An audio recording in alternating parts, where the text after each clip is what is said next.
dizia eu que vamos falar, portanto, de um tema que continua a despertar, como o Dr. João Andrade e a doutora Carla Barros falou, e bem, muita curiosidade, muitas certezas, algumas certezas, muita paixão, mas também muitas perplexidades.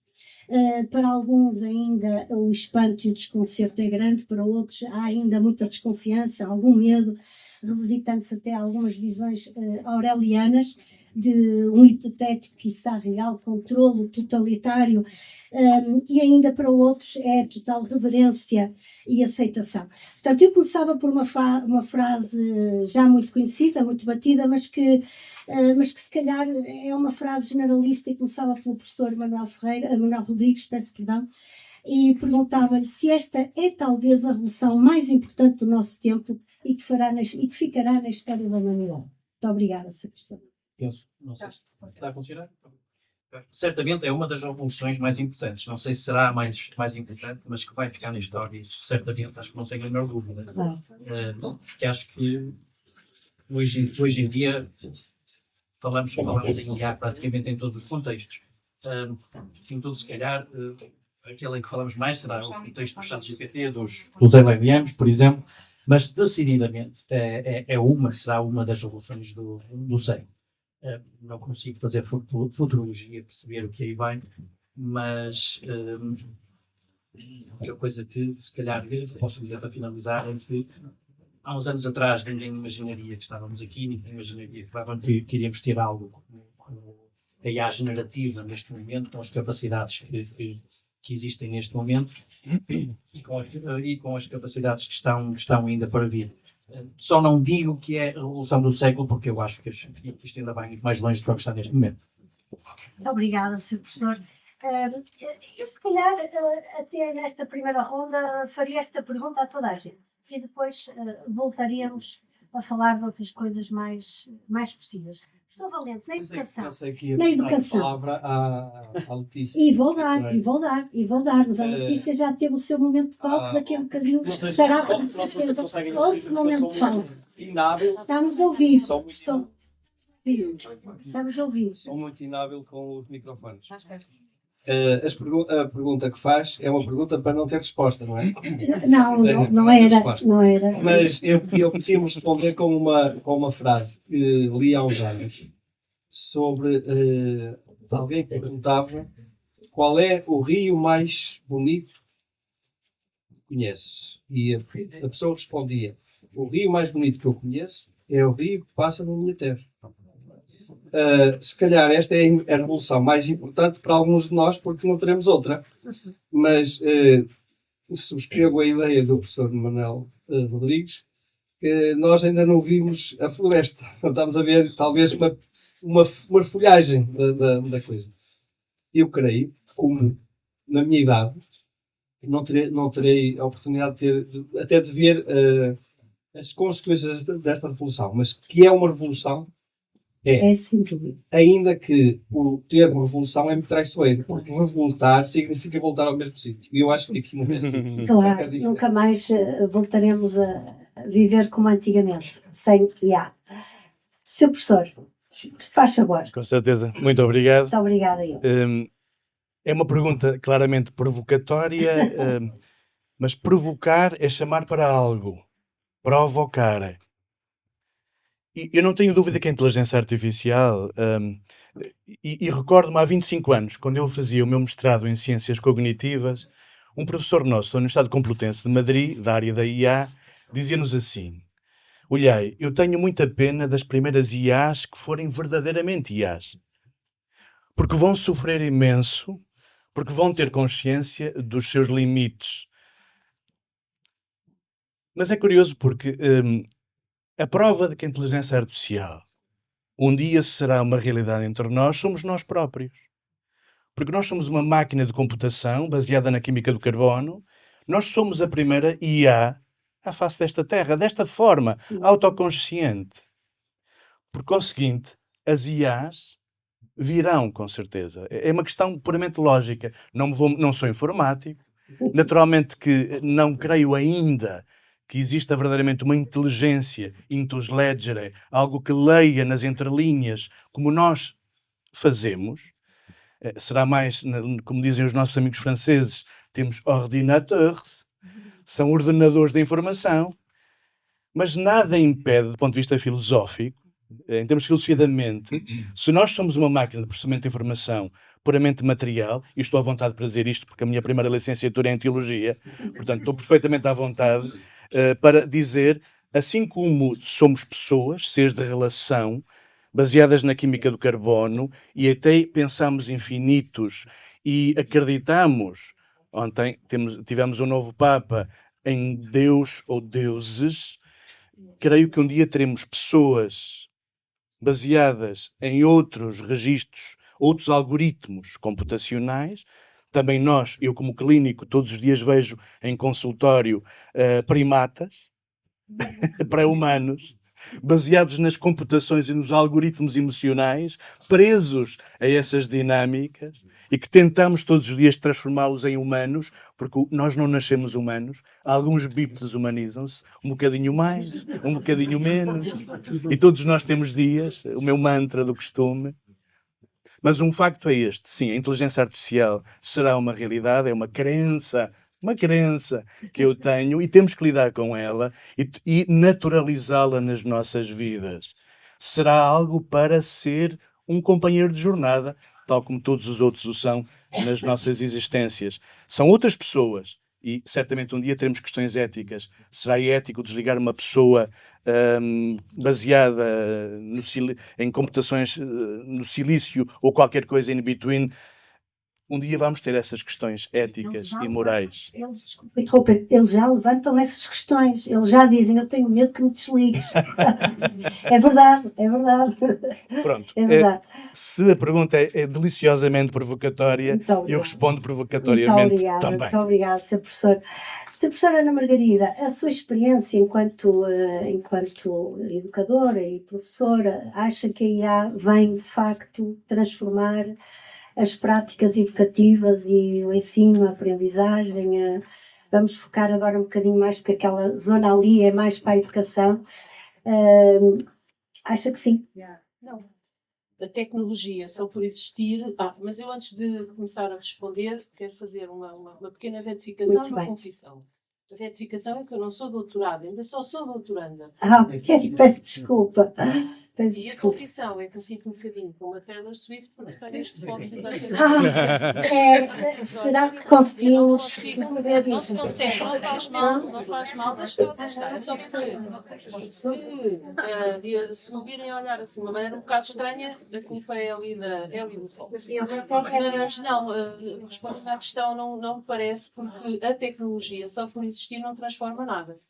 Primeiro nós temos que fazer com que as pessoas que vão convivendo com ela a compreendam e saibam o que fazer com ela. Isso ainda não existe e, portanto, nós ainda não sabemos em que ponto estamos. Sabemos que há pessoas que não usam, há pessoas que preferem não usar ainda, há pessoas que começam a utilizar. E agora quero concretizar o ChatGPT e outros algoritmos, por exemplo, para a prática de todos os dias. Quantos de vocês é que utilizam todos os dias para fazer tudo aquilo que precisam nas vossas práticas? Se eu perguntasse... Estou a perguntar.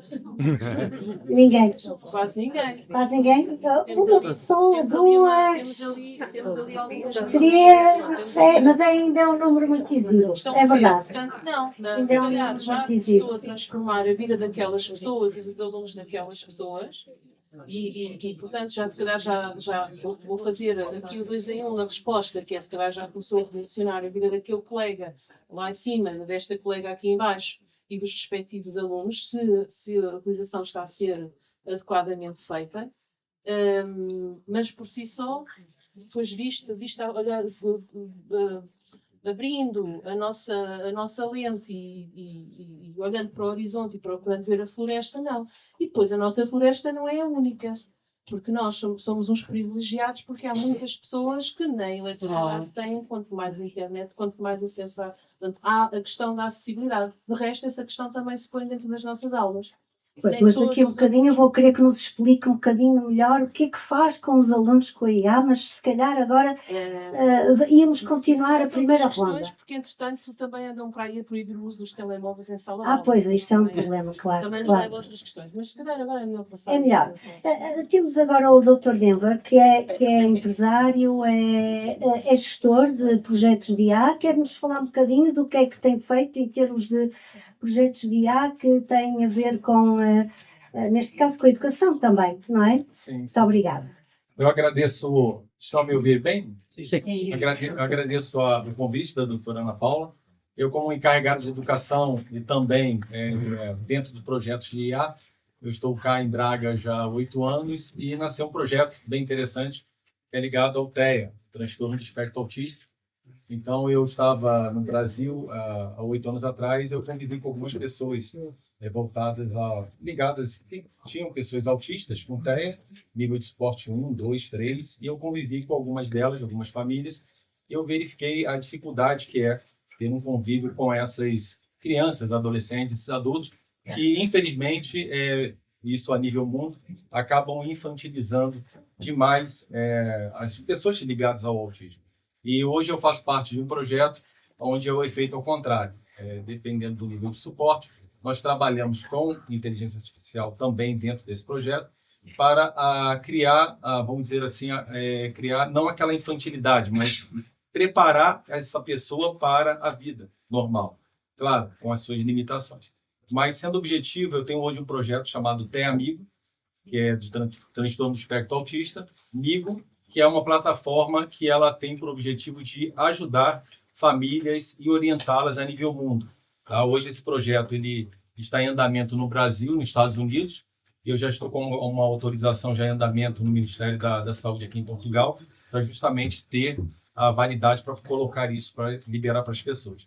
Então, sendo bem direto na questão desse projeto, o que ele faz? Ele não simplesmente utiliza a IA de uma forma aberta, mas de uma forma fechada.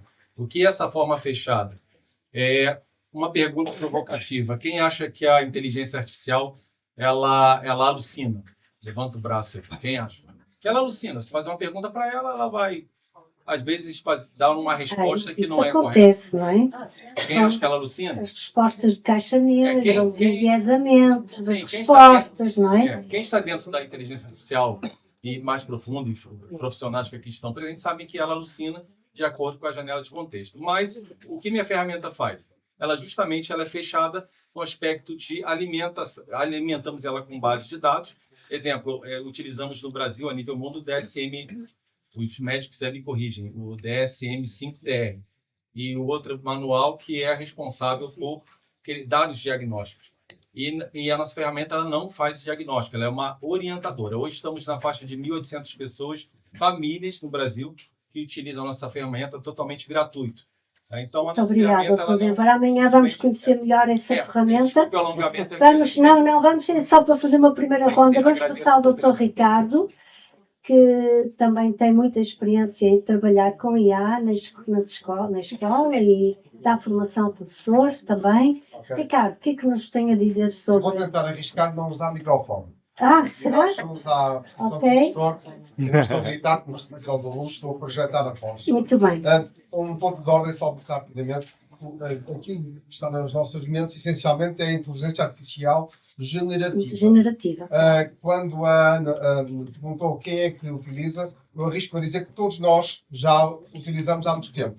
Quando usamos um GPS, quando usamos a Netflix, e vemos as sugestões de séries para ver, isso é inteligência artificial. Não é generativa. Eu penso que aquilo que estamos aqui a falar hoje é inteligência artificial generativa, que é um tipo especial de inteligência artificial. Eu sou professor português, acho piada ao termo inteligência artificial. É uma metáfora bastante infeliz, a meu ver. É muito pouco inteligente e é bastante artificial. Assim como a alucinação. É engraçado a forma que nós humanizamos estes algoritmos, estes artefactos. Um termo que o professor Paulo da UNIM utiliza e acho que é mais adequado. É interessante dizer que ele alucina, ou ela alucina, também não sei qual é o sexo do chat É mais GPT. feminino, não é? É uma Não coisa sei, engraçada, não sei. porque eu sempre que vejo imagens do algoritmo é feminino. Depende. Bem, isto para nós conforme mulheres os é dias. ótimo, não é? Mas Conforme os dias. Mas olha as formações aos professores, quando estou com colegas, digo sempre, eu não sei se é ele, se é ela, olha, é aquilo. É um algoritmo que está ali. Mas não alucina, isto é uma metáfora, e não é inteligente. Agora, falou-se aqui em, já estou aqui para terminar, revolução, eu fazia a transição, concordo, a revolução mexe demasiado, fica tudo igual, se calhar. Eu acrescentaria transformação e, se calhar, aquilo que nós fizemos muito bem já aqui hoje, integração. Aqueles meninos que fizeram aqui aquela performance, integraram muito bem música gerada por inteligência artificial, imagens geradas por inteligência artificial, com a sua presença humana. Depois, a música que foi em playback, a música estava em playback, mas a tua voz era autêntica. Eu estava a ouvir a performance, aqui está um exemplo claro de integração de tecnologia. É disso que estamos a falar. Se vamos ter medo dela, claro que sim. Há 125 anos tínhamos medo dos automóveis. Todos nós sabíamos andar a cavalo, mais ou menos. Remédio, para nos deslocarmos, tinha de ser. E quando íamos ao automóvel, fugíamos com medo. Hoje em dia, poucos de nós sabem andar a cavalo. E, no entanto, continuamos aqui com a nossa humanidade. E é disso que se trata, é olhar para esta transformação com naturalidade. muito obrigada, Dr. Ricardo. Voltamos depois mais especificamente a alguns assuntos. Liliana, a tua experiência com meninos mais jovens, como é que tem sido? Como é que tem decorrido? A inteligência artificial, não temos ilusões, veio para ficar. Sendo revolução, sendo um processo de adaptação, em minha ótica é um processo de adaptação. Principalmente nós, professores. E desengane-se quem pensa que os meninos pequeninos não acedem. Eles acedem. Uma das nossas principais preocupações, até agora na investigação que estou a realizar com outro colega, é precisamente o acesso dos meninos pequeninos a que acresce uma questão que se calhar não pensamos. Nós achamos que muitas coisas devem vir de casa, muitos alertas, muitas chamadas de atenção, e em relação à inteligência artificial, tal como o digital, nós, na nossa geração, não tivemos nem sequer computadores na escola. Portanto, a maioria das famílias não sabe orientar os nossos pequeninos porque não teve acesso a essas ferramentas, não está alerta para os perigos, não está alerta para tudo a que eles estão expostos. E uma das coisas que nós identificamos, por exemplo, os pequenitos, e estamos a falar de meninos do primeiro ciclo, 6, 7 aninhos, achavam que era uma pessoa que estava ali por trás da Siri, por trás da Alexa, e faziam confidências. E isto leva-me àquilo que eu gostaria de chamar a atenção. E nós vamos falar disso. Muito daquilo que nós achamos que nós não temos que trabalhar, eu posso-vos dizer que o ChatGPT foi tornado público a 30 de novembro de 2023. Em janeiro de 24 eu tinha alunos a ir procurar códigos do Minecraft ao ChatGPT. Portanto, desenganem-se, os miúdos vão lá de certeza. E na minha ótica, é a nossa responsabilidade enquanto professores, ensiná-los a trabalhar com ética, com responsabilidade e com assertividade. Portanto, sim, a inteligência artificial tem que vir para a escola, porque este processo de educação está essencialmente nas nossas mãos. E depois, claro, através dos nossos meninos, chegará às famílias e a toda a gente. Muito obrigada, Liliana. Muito obrigada. Doutor David, na ótica de pai, já aqui foram levantado o véu alguns problemas que eventualmente possam advir da utilização da IA. Os pais estão conscientes destas mudanças que estão rapidamente a acontecer na escola com a introdução da IA? Boa noite, estão a ouvir-me? Estão bem? Mais ou menos. Então, está a dar? Sim. Eu não tenho a capacidade de projetar a voz, portanto, se não estiverem a ouvir, por favor, façam sinal. Antes de mais nada, agradeço o convite à Associação de Pais, à PESAS, e ao Alberto Sampaio ter sido convidado para esta mesa redonda, não é? Que efetivamente não é o problema da inteligência artificial visto pelos pais. Nós, na Associação, tivemos cuidado de consultar alguns pais para tentar sondar quais seriam as preocupações maiores. Naturalmente que não nos surpreendeu a iliteracia neste domínio, como outros também, mas neste domínio desta tecnologia é de facto muito grande.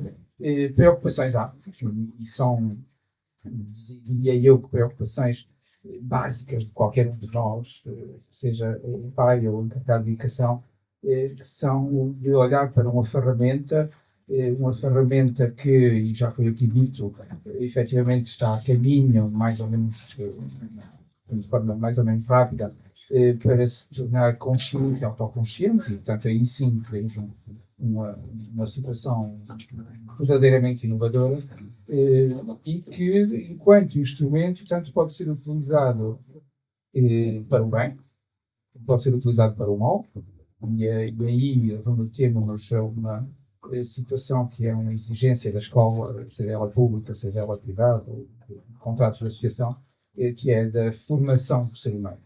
E aí, enfim, é o ponto central de todo este nosso envolvimento e das preocupações que daqui decorrem. Evidentemente, temos a noção de que somos privilegiados, porque apesar da esmagadora maioria dos detentores digamos, do processo criativo serem ou americanos ou agora chineses, enfim, em Portugal, a meu conhecimento, as são muito incipientes, portanto, ainda temos já alguma margem de futuro. Temos, a nível da Europa, pessoas muito preocupadas com este evoluir e com esta possibilidade dos malefícios desta nova ferramenta, e temos já uma proteção para responder ao piscar de olho muito delicado, como eu fiz há bocadinho.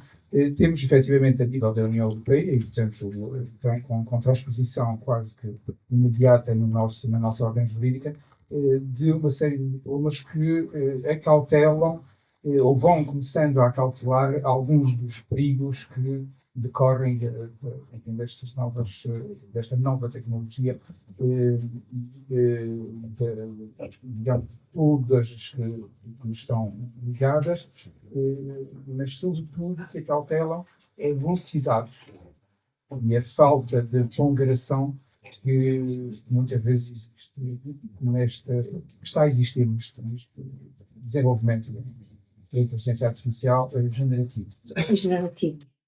Muito obrigada, doutor David. Não, eu já agora levantamos aqui algumas questões e a Letícia, que está aqui ao meu lado. O que a Letícia concorda ali com a professora Liliana? Acha que vocês vão procurar coisas nos chatbots, utilizam o algoritmo para trabalhos de casa ou para trabalhos na sala de aula? Como é que a coisa decorre? Nas aulas também trabalham com algoritmo ou não? Como é que tu vês estas novas adaptações agora, novas maneiras de estudar, novas metodologias, novos métodos? Como é que tu achas disto tudo? Pronto, vou tentar aqui projetar a minha voz também. Não precisas, que a tua voz é ótima. Esta tecnologia é uma coisa muito nova, a inteligência artificial é uma coisa muito nova no nosso dia de vida da escola. Não só dos alunos, mas como dos professores. Acho que demoramos todos a introduzir-nos a este mundo virtual. E sim, concordo com a professora Liliana. Eu às vezes vou lá estudar, tirar minhas dúvidas, pedir resumos à inteligência artificial. Está aí um dos pontos bons, perguntar, poder estudar com aquela inteligência artificial, ChatGPT, etc. Mas, tal como tem as coisas más, as coisas boas têm as coisas más. Tem gente que não sabe usar a tecnologia, e isto é preocupante, e os pais às vezes também não sabem gerenciar, não se importam com aquilo que os filhos usam, veem na internet. Isto às vezes causa problemas. Mas no nosso dia de vida escolar, antes, eu lembro-me quando andava no primeiro ciclo, acho que a professora Liliana foi a minha professora, que eu lembro-me dela. Engraçado. Não foi combinado por mim. Nós tínhamos de escrever tudo no quadro. A professora andava para cima, andava para baixo e depois abaixava-se porque o quadro era muito pequeno. Acho que ainda estávamos até em uma época de giz ainda que gostávamos de escrever.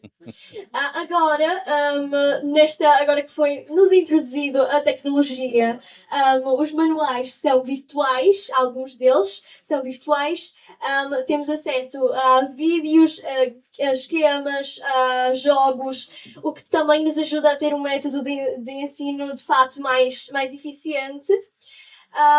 E acerca do assunto em geral, acho que sim, para nós alunos é muito importante, até porque há professores que pedem trabalhos pela internet, pela tecnologia, utilizamos, faz-nos ter mais gosto, eu acho. Eu tenho mais gosto de estudar com um bocadinho de tecnologia, trabalhar nos computadores e é menos trabalhoso.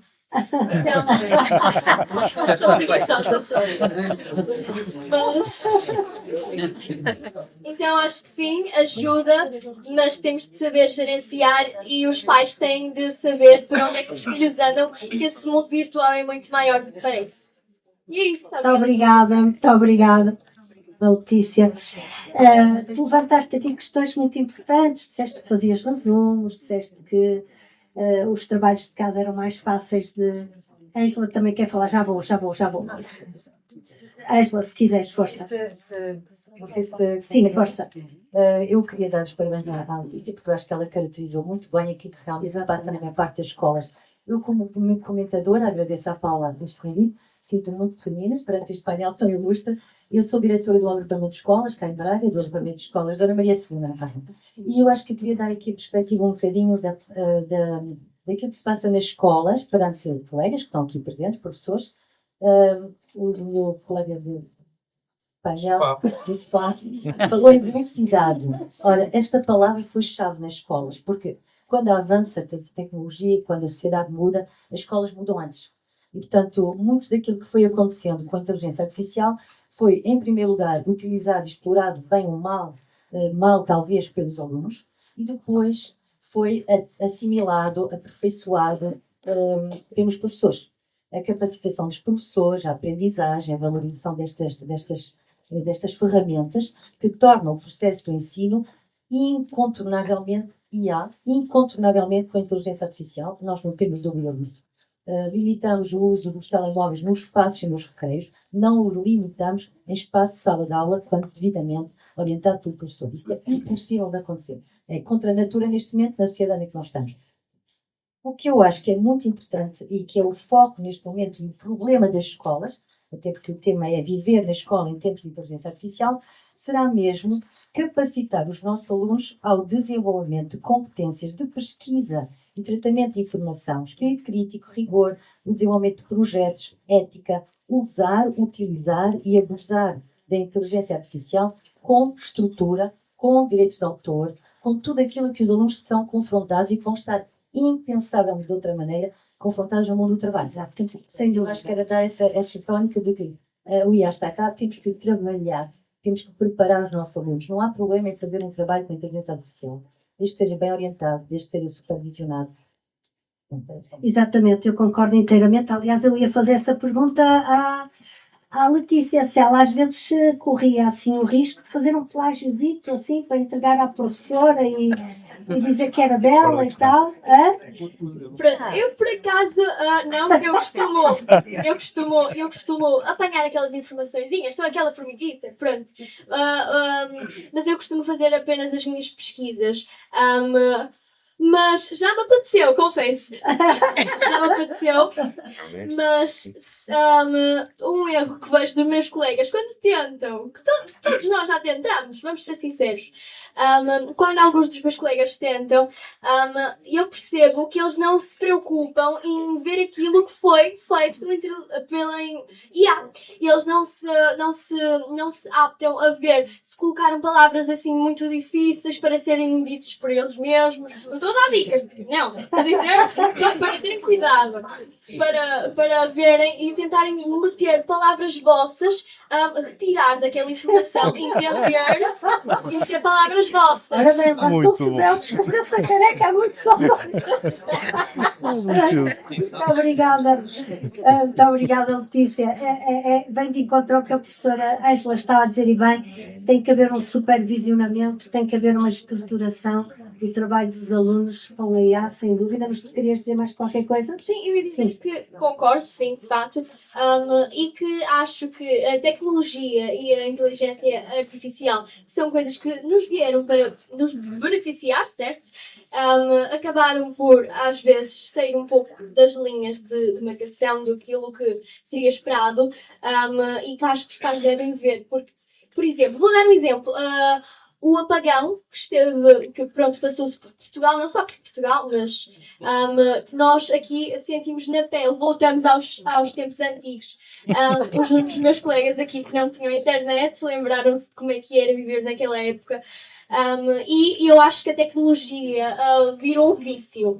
Um vício, nem que seja um bocadito, aqui na minha geração, na geração dos meus colegas. Porque recebi relatos de amigos meus que, enquanto não havia internet, televisão, videojogos e essas coisas que eles usam na maioria do tempo do dia deles, eles não tinham acesso a isto e ficaram desesperados. A ligar, a tentar ligar, não tinha telemóveis, não conseguiam ligar, não conseguiam falar, não conseguiam jogar. Chegamos à escola e disseram assim: "Oh, Letícia, foi terrível, nós não fizemos nada." Olhar para o teto, escrever à mão. Portanto, viram um vício, temos que apertar e ficar atentos, paizinhos. É isso. Muito obrigada, Letícia, muito obrigada. Estão aqui muitas coisas para o Dr. Major dissecar, não é? Estão aqui muitos pormenores para o Dr. Major dissecar. Nomeadamente este esvaziamento que os jovens sentem quando estão despojados da tecnologia. Mas também estão aqui a ser levantadas outras questões muito importantes.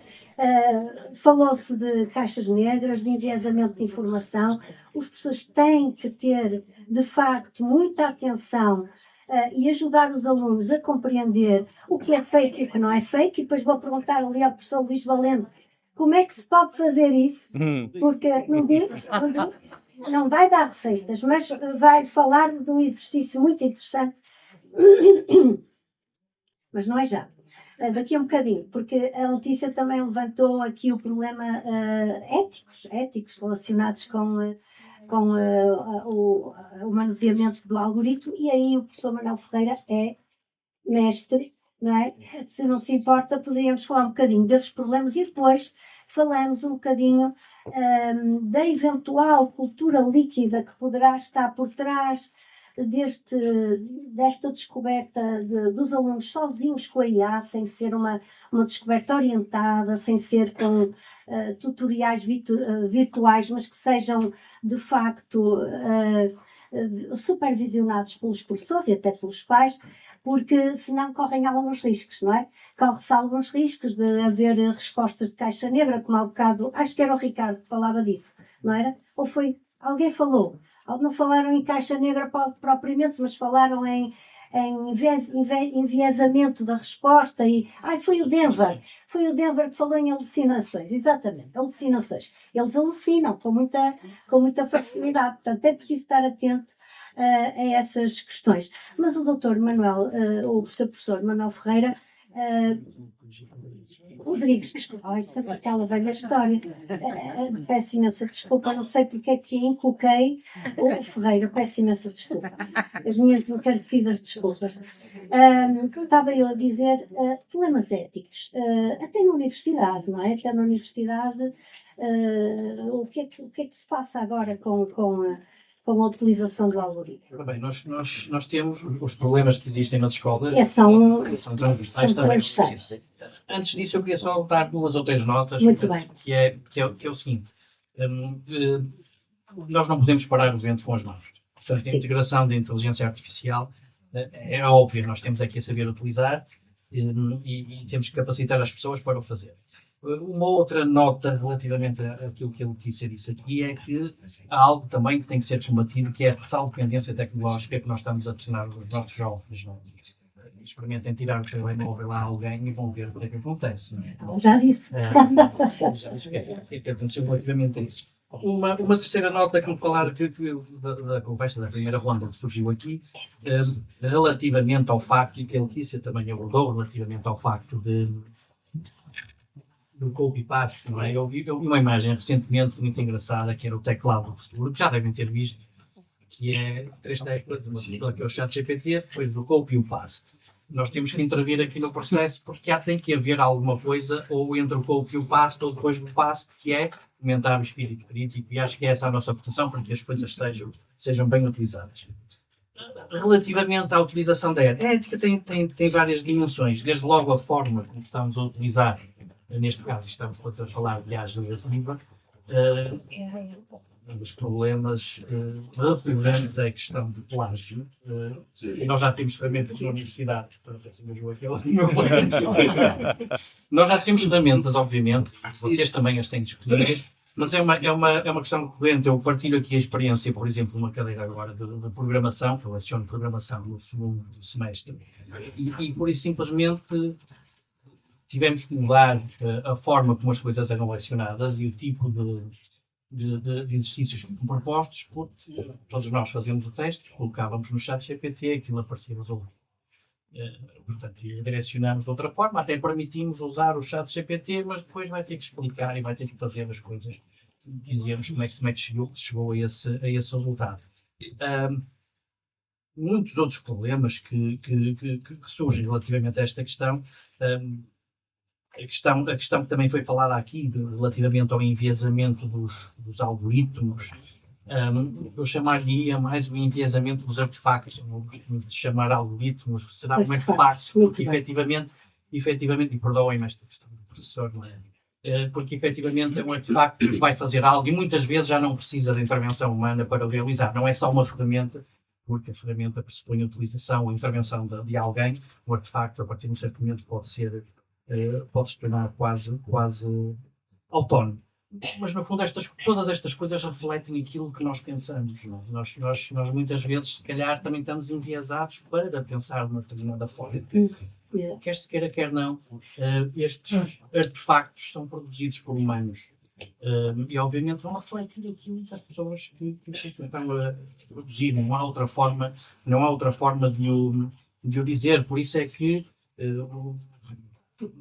sistemas de reconhecimento de imagem têm dificuldade em reconhecer pessoas que são de raça negra, se calhar, por isso é que reconhecem trabalho muito mais com homens. Porquê? Porque tudo isto é feito para o estereótipo ariano, para os datasets, que são aquilo que nós usamos também na inteligência artificial, que tipicamente são mais comuns. Portanto, todos estes problemas vão-se colocando. Nós temos é que tentar mitigá-los, não humanizar demasiado. Outra nota que eu queria deixar aqui, não humanizar demasiado a IA. A IA ainda não tem consciência, não sei se virá a ter ou não. Nós, no nosso grupo, na Universidade do Minho, que é uma batalha do coordenador, que é o Paulo Vaz, meu grande amigo, é uma das batalhas dele, é não humanizar demasiado a IA, porque efetivamente, diz que a IA dizer que neste momento ela ainda não tem consciência, apesar de agora, já na ferradura, de relembrar que houve um alto executivo da Google que foi despedido por dizer que a IA tinha ganho consciência. Não é? Chega admitido outra vez. Pronto, mas as coisas são como são. Há muitas questões relativamente a esta situação da ética. Efetivamente, a questão da facilidade com que conseguimos produzir algum tipo de trabalho e dizer que é nosso e na realidade não é, a questão do plágio, é efetivamente aquilo que me preocupa um pouco mais neste momento. Mas temos de ser nós a arranjar mecanismos para detectar esse tipo. Muito obrigada, Sr. Professor. E o Sr. Professor Luís Valente às vezes arranja assim umas coisas muito interessantes para que os alunos possam perceber e ficarem cruzados, por exemplo, relativamente à desinformação, às notícias que são fake, por exemplo. Eu acabo por reconhecer, a primeira vez que vi um exercício seu em que colocava os alunos a conceber uma notícia fake, fiquei um bocado, mas isto é forte, não é? Os alunos a conceberem algo que é fake, mas de facto é importante para eles perceberem, não é, professor? Sim.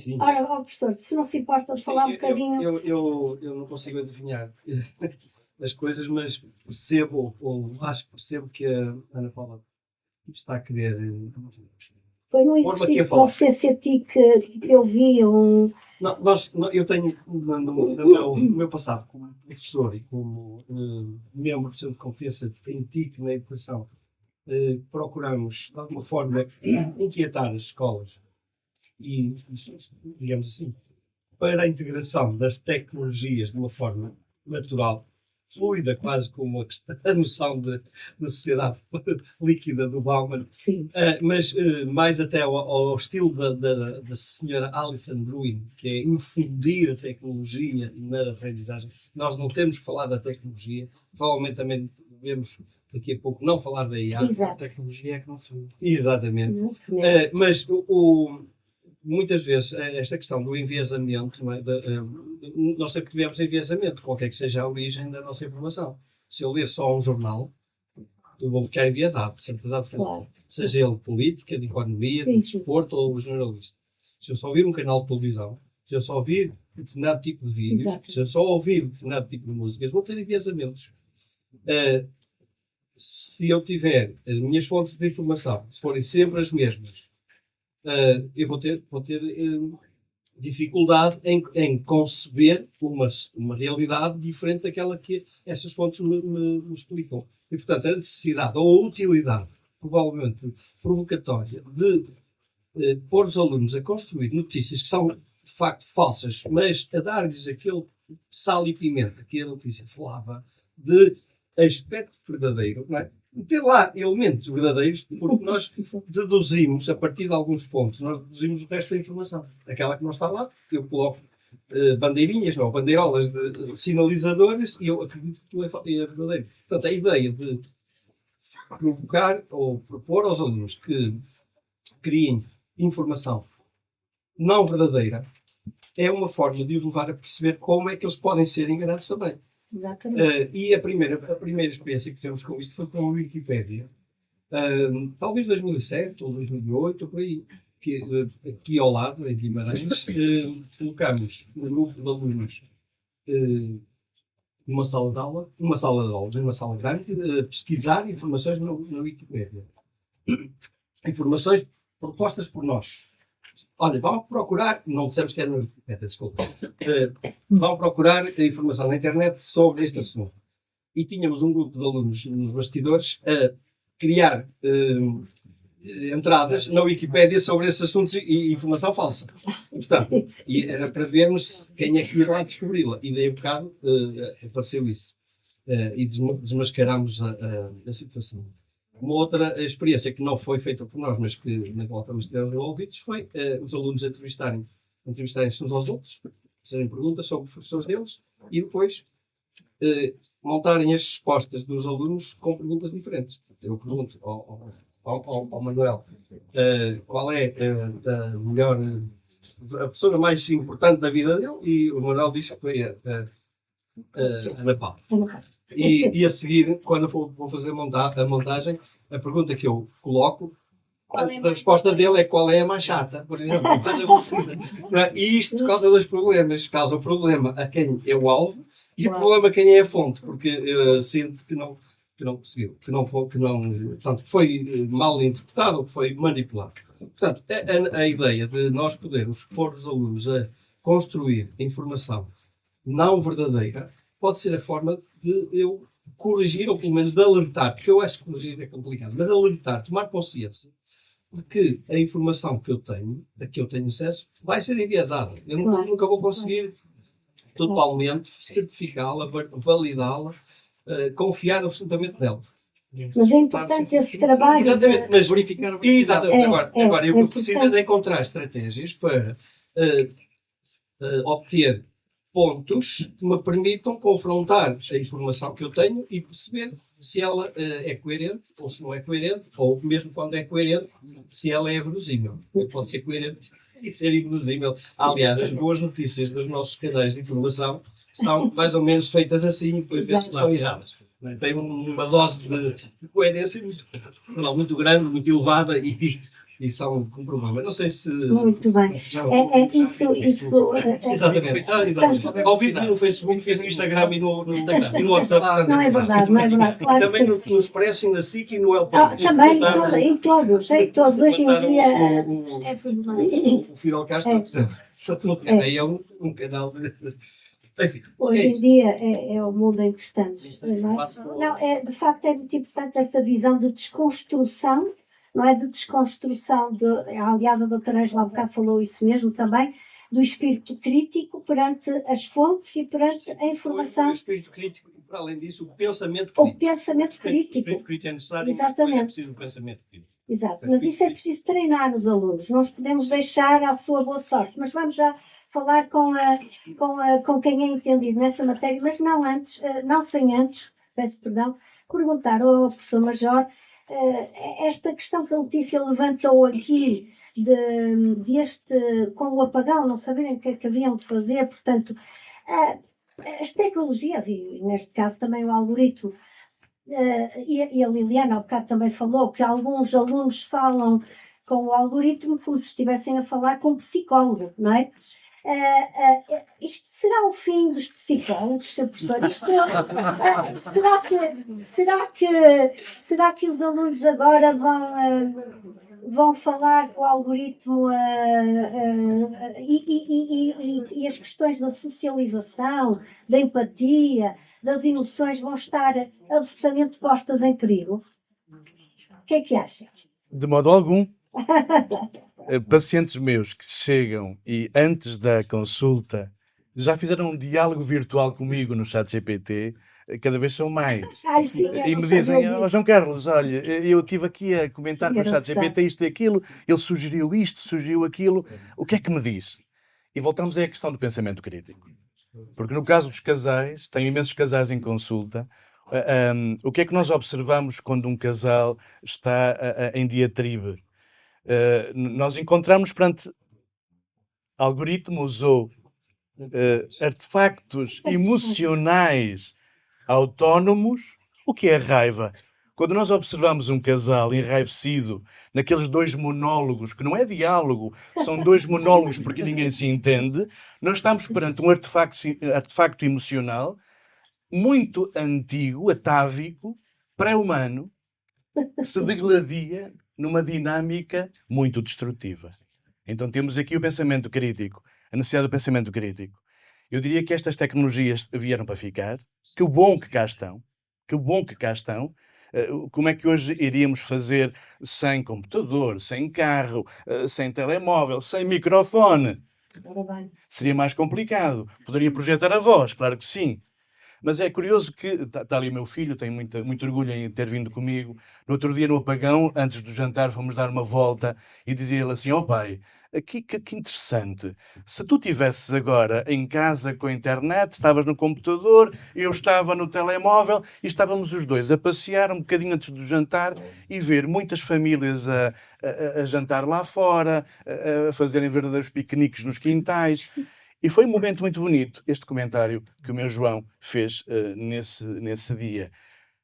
Obviamente que nós temos que humanizar, sei que a palavra pode não ser agradável, porque insisto nisto, se nós estamos baseados em algoritmos, em mecanismos, em códigos neuronais, eu prefiro chamar de códigos neuronais, como um amante da neurociência.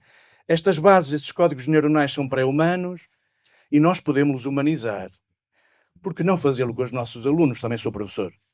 E fazemos-lo com certeza todos os dias, e com os pacientes, e com os nossos familiares, e com todos os outros. Estas ferramentas, uma faca tanto dá para cortar o queijo, como para matar o vizinho. Então saibamos usar a faca. Saibamos usar a faca, portanto, sim, e só para terminar, os psicólogos estão para ficar, felizmente, pelo menos para os casais que tanto precisam, quando manifestam esses mecanismos muito pré-históricos, diria Carl Jung, arquetípicos, que se replicam incessantemente. Mas, obviamente, felizmente, a evolução é um facto, sou um darwiniano, isto não é nada mais do que um movimento da própria evolução, que ou estamos na onda e sabemos lá aproveitar e no seguimento também nós sobrevivemos ou seremos simplesmente substituídos por esta dinâmica evolutiva? Muito obrigada, Sr. Professor, muito obrigada. Ora bem, agora eu ia voltar outra vez à educação e ia perguntar à Margarida, ao Ricardo, à Liliana, que estão muito ligados à educação. Percebemos aqui pela Letícia que a Letícia até tem algum pensamento crítico, porque olha para o resumo que lhe aparece e vai substituindo as palavras difíceis por umas palavras mais fáceis, mais no dia a dia, mais coloquiais, não é? Mas acontece que muitos alunos não terão este pensamento crítico. E como é que os professores podem orientar os seus alunos no sentido de lhes desenvolver esse pensamento crítico com a utilização do algoritmo, no sentido de propiciarem um ensino menos comportamentalista, não é? De só absorver sem pensar, mas um ensino mais construtivista, não é? Porque temos que, como dizia o Sócrates, não é? Não podemos dar luz a quem não olha, não é? Portanto, como é que a Margarida, o Ricardo, a Liliana faz isto no dia a dia com os seus alunos? Muito obrigada. Querem começar vocês? Bom, primeiro eu tentava perceber, junto da Letícia, porque é que tens que fazer resumos. Para estudar. Para estudar. Pronto. Há outras formas de estudar. Sim. Não é? Não é uma censura, de modo nenhum, não é? Mas é que nós fazemos com que os alunos façam resumos se tivermos determinadas estratégias, se propusermos determinadas coisas e se eles sentirem que têm que resumir a matéria que nós demos. Ora, para algumas disciplinas isso poderá fazer sentido. Para mim, que sou professora de inglês, eu quero que eles comuniquem. Portanto, a questão de fazer resumos não faz-me sentido. Portanto, eu tenho que ajustar aquilo que é a necessidade da minha disciplina. Na minha disciplina eu preciso que haja interação escrita e oral, compreensão escrita e oral, correção escrita e oral. E, portanto, se calhar, em vez de haver atividades e assim que eu me apercebesse que alguém estudava a fazer resumos, tentava fazer uma proposta. Já experimentaste pedir à máquina que te ajude a explicar isso de outra forma? Que te sugira que encontre lacunas ou coisas que eu não disse ou coisas que gostasses de saber sobre uma determinada temática que eu estou a lecionar naquela unidade, por hipótese o meio ambiente ou os hobbies. Como é que se tu tiveres que comunicar quais são os hobbies que gostas e aqueles que não conheces, mas gostavas de fazer e não sabes o vocabulário, como é que tu fazias isso com a máquina? Como é que ela te poderia ajudar? Imediatamente o foco passa a ser: espera, como é que eu, aluno, faço com que a máquina me devolva estas respostas? E a partir daqui, eu obrigo o aluno a pensar da minha forma.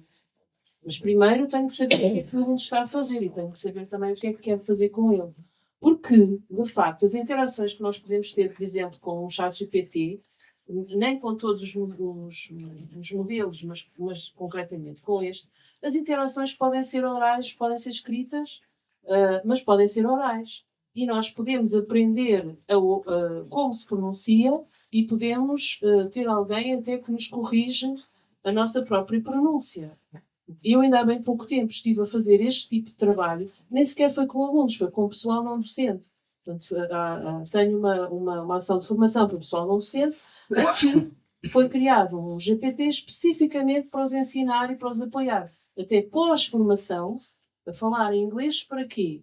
Para comunicarem com pessoas que não dominavam o português como língua, como língua materna, porque nós sabemos que recebemos muitas pessoas de fora e estamos a receber cada vez mais. E agora, não só esta possibilidade, este instrumento se tornou uma forma diferente de pensar como lidar com a máquina, mas passa imediatamente a ser o veículo de outra coisa muito importante, que é de inclusão e de capacitação das pessoas.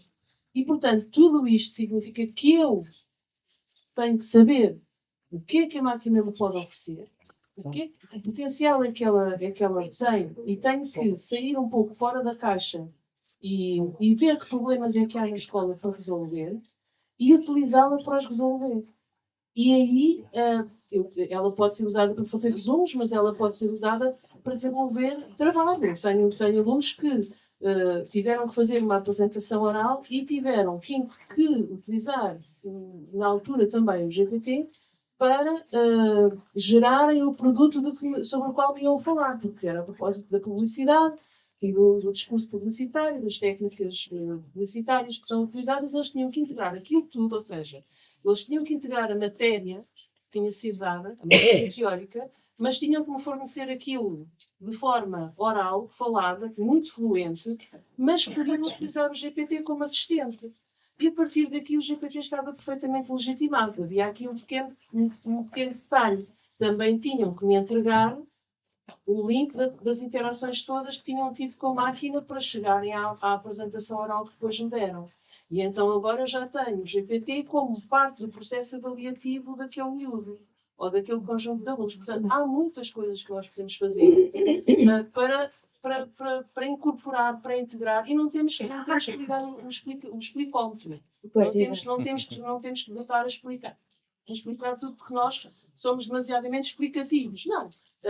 Vamos trazer as coisas, integrá-las de uma forma natural e vamos utilizar as ferramentas, o potencial que a ferramenta tem, para desenvolver capacidades outras que podem ser mais interessantes para os alunos e que podem também ser mais gratificantes depois quando nós vemos os ganhos que os miúdos podem ter, porque isto depois também trabalha para diferentes níveis de proficiência e pode ser muito interessante para o miúdo que não domine tanto, ter ali um apoio, ter ali um tutor permanentemente ao seu apoio. Se eu lhe fornecer meia dúzia de prompts bem feitos, que são o apoio desse aluno para trabalhar com a máquina, ele já está mais salvaguardado de outros vieses, de outras coisas que ele possa não utilizar melhor. Portanto, eu tenho que ser muita coisa, muito mais do que só professora de inglês. Claro. Eu tenho que ser designer de instrução, eu tenho que ser também um bocadinho psicóloga, eu tenho que saber muito bem identificar aqui os níveis de deficiência em que os miúdos estão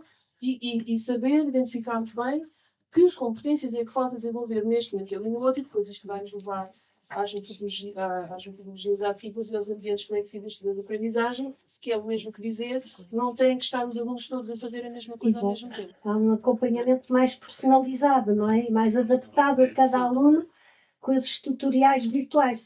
Mas é preciso, de facto, os professores estar atentos e, como disse bem, não ligar o complicómetro, mas levantar pelo menos alguns prompts que possam, de facto, encaminhar o aluno nessa construção do conhecimento, certo? Sim. Tem que ser.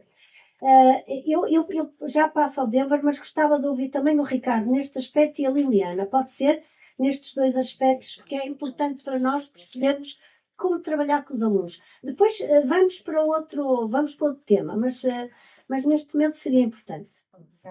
Vocês falam... Desculpa, Liliana. Antes de passar aqui à questão das ferramentas, e um bocadinho na linha do que disse ali do nosso psicólogo, não, também não acho que os professores vão acabar. Sim, não, de forma nenhuma. Acho que é importante termos aqui este ponto. O debate centra-se mais na questão, nós estamos a colocar a questão do ponto de vista errado, diz que os privilegiados vão ter IA e os com menos recursos não terão. Eu ia levantar essa questão. Eu acho que estamos se há ou não desigualdade, ou se pode haver desigualdades. Pode vir a haver desigualdades. E desligando já, por exemplo, do Reino Unido, que tem já uma escola exclusivamente por inteligência artificial, eu penso que o foco está precisamente no contrário. Daqui a pouco tempo, os alunos privilegiados manterão professores em sala de aula e aqueles em localidades mais remotas ou sem tanto acesso terão, infelizmente, apenas a máquina. E isto por uma questão, sabe? Muito mais barato ter uma máquina do que ter um professor. Claro. Pronto. É essa a única questão. O meu ponto de vista, não somos substituíveis pela máquina, por uma questão muito importante, a empatia e as relações pessoais, que é isso que move o ensino, é isso que motiva os nossos meninos a aprender mais. Exato. Se calhar, como dizia a Letícia, quando devia fazer aquelas figurinhas tristes, pronto, de sobe e desce e vira, revira, é um bocadinho o segredo. Eu sou uma privilegiada que trabalho com o ciclo de pura excelência permite a articulação. E é aqui que está o segredo. O pensamento crítico não pode ser exclusivo da inteligência artificial. Aliás, nós temos que ver a inteligência artificial como uma ferramenta. Como temos o manual, como temos o quadro, como temos qualquer outra coisa. E quando nós começarmos a ver isto apenas e só como uma ferramenta que devemos incluir na nossa prática, tudo o resto passa a ser mais natural. No nosso ciclo de ensino, primeiro ciclo, o pensamento crítico tem que estar inerente a todos os conteúdos de todas as disciplinas. O que é que eu faço com os meus pequeninos? Eu trabalho muito a aprendizagem por projetos, esta metodologia de articulação de disciplinas, de conteúdos. E o que é que eu faço? São desafiados para diversas pesquisas, investigações, e depois de fazerem todo o seu trabalho, ok, então agora vamos fazer a apresentação. Vamos utilizar o quê? Uma ferramenta, que era a inteligência artificial, vamos utilizar, por exemplo, entre muitas outras, o Slide GPT. O que é que faz o Slide GPT? Subsidiário do chat GPT, colocam o prompt e sai-lhes uma apresentação. A seguir vão ter que a confrontar com as pesquisas que eles fizeram. Primeira conclusão, teacher, está aqui muita asneira. Na minha investigação isto não era assim. Mas este gorila, por exemplo, do projeto dos animais, este urso não existia aqui. E aqui é que está o confronto entre aquilo que eles fizeram de bases científicas, de bases comprovadas, e comparar com o tal viés da máquina. Referir aqui que o viés vem muito também do prompt que nós inserimos. Claro. E aquilo que os nossos meninos chegam à conclusão, muito pequenininhos, teacher, temos que aprender a fazer perguntas. Porque, Exatamente. feliz ou infelizmente, ainda estamos muito formatados para o docente que faz perguntas, o aluno fornece respostas, o docente corrige. E nós temos que transformar isso, temos que nos adaptar. Se é uma tarefa, pode ser feita pelo chat GPT, desculpa, é uma frontalidade, deve ser feita pelo chat GPT. Qual é o nosso papel? Adaptarmos, mudarmos as nossas práticas para não nos contentarmos com aquilo que o chat GPT dá aos nossos meninos. Porque eles sabem que se eu lhes coloco uma questão, a seguir eu vou-lhes perguntar o porquê, e o como, e onde. E não lhes chega a resposta do chat GPT. Isto é assim um bocadinho... Muito obrigada, Liliana. Isso era mesmo isso que eu queria As ouvir. engenharias de prontos é do primeiro ciclo que é uma delícia trabalhar com eles e ensiná-los a colocar a frase. Aliás, colocando ao serviço do inglês, eu faço uma batota muito engraçada com eles. Coloco-lhes o desafio de produzir pósteres. Alguns já estiveram aqui expostos na escola sede. Eles têm de produzir pósteres, por exemplo, para alertar para os perigos da segurança online, para os perigos do ciberbullying, da dependência dos jogos. E qual é a condição? Têm que usar uma ferramenta de inteligência artificial, que normalmente com eles eu uso ferramentas que não exijam dados pessoais, apenas e só o e-mail institucional, que não tem dados pessoais públicos. Portanto, aqui um bocadinho, e já o David depois vai dar mais uma espreita dela, atendendo ao nosso RGPD. Eles têm que usar essa ferramenta para criar as imagens que vão ilustrar o seu póster. E ilustrar essas imagens têm que fazer os prompts em inglês. Eu ganho 2 vezes, porque eles ganham competências de inglês e fazem os pósteres originais. Claro que depois tem tudo o resto, a legendagem das figuras, os créditos e tudo mais. Portanto, estou aqui a trabalhar uma série de competências que eles necessitam. E que depois, quando chegam aos ciclos seguintes, já vão com outras ferramentas. Nós temos conseguido acompanhar os meninos que começaram a trabalhar com estas ferramentas, estão agora no 6º ano, e temos tido experiências deliciosas. São eles os primeiros a dizer: tens que fazer desta forma, porque senão não é trabalho teu. Tens que legendar desta forma para todos saberem que foi por inteligência artificial. Portanto, pequenos detalhes que vamos construindo desde pequeninos e que depois, quando chegam aqui ao Ricardo, já vão com outras competências. Algumas ideias importantes, acho que não ouvem bem atrás, não ouvem? Há algumas ideias que me parece que são fundamentais. Primeiro, esta tecnologia da inteligência artificial generativa é profundamente disruptiva. Talvez pela primeira vez na história da educação, temos os professores a correr atrás do prejuízo. Bastante. E temos os alunos muito à frente dos professores. Isto provoca aqueles que têm acesso à tecnologia, atenção, e aqueles que a sabem usar melhor, que aprenderam com pessoas que não os professores. Isto provoca ou acentua, e desculpem uma palavra que não é bonita, uma certa hipocrisia que existe na sala de aula. Já existia, sempre existiu, desde o tempo em que existem explicadores, porque o chat GPT não é mais do que um explicador automático. Mas a questão aqui é que os alunos, se fazem o trabalho com o chat GPT ou com o Gemini ou com outros qualquer, e se nós corrigimos trabalhos feitos pelo chat GPT, então temos o que merecemos.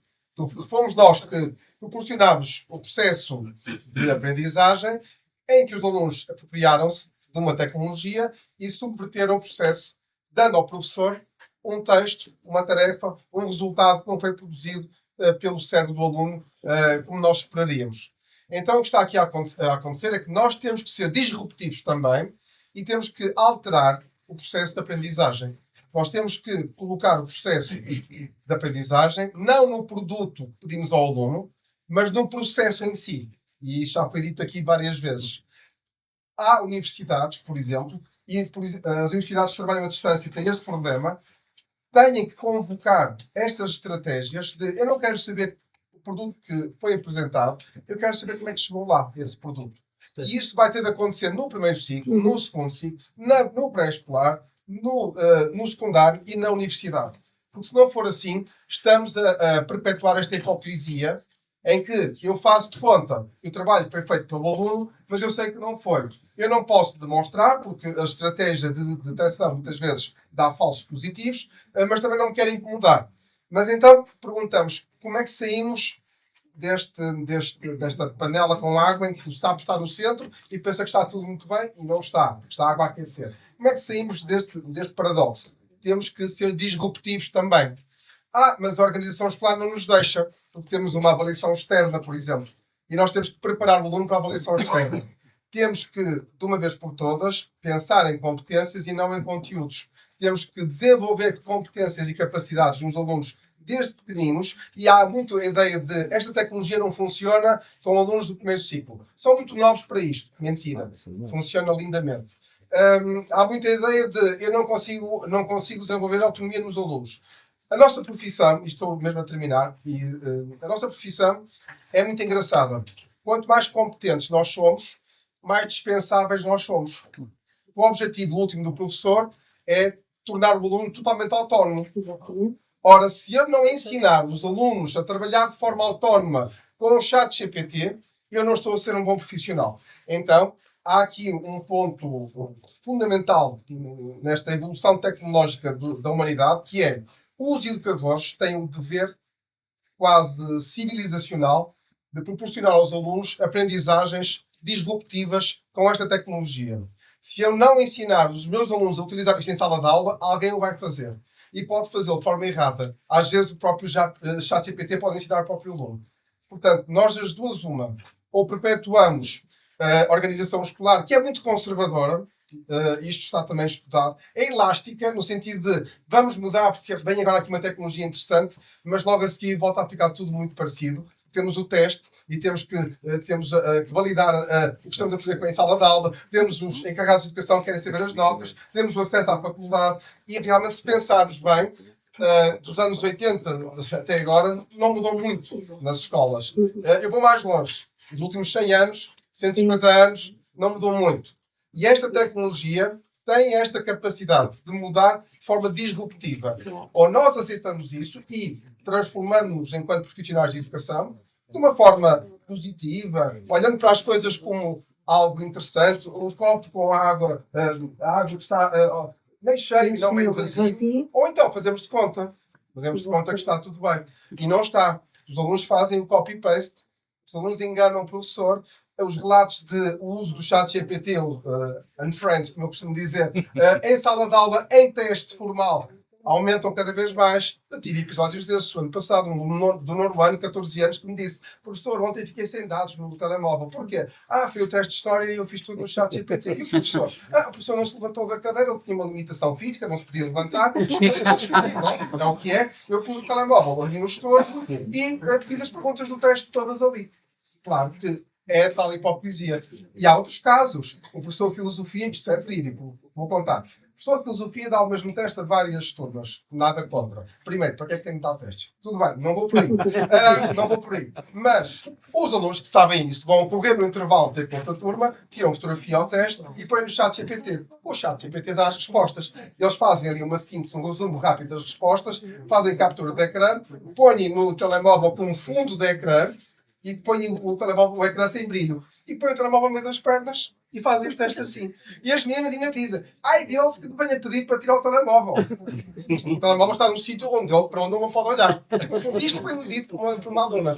Ou seja, é tal hipocrisia. O professor tem duas hipóteses.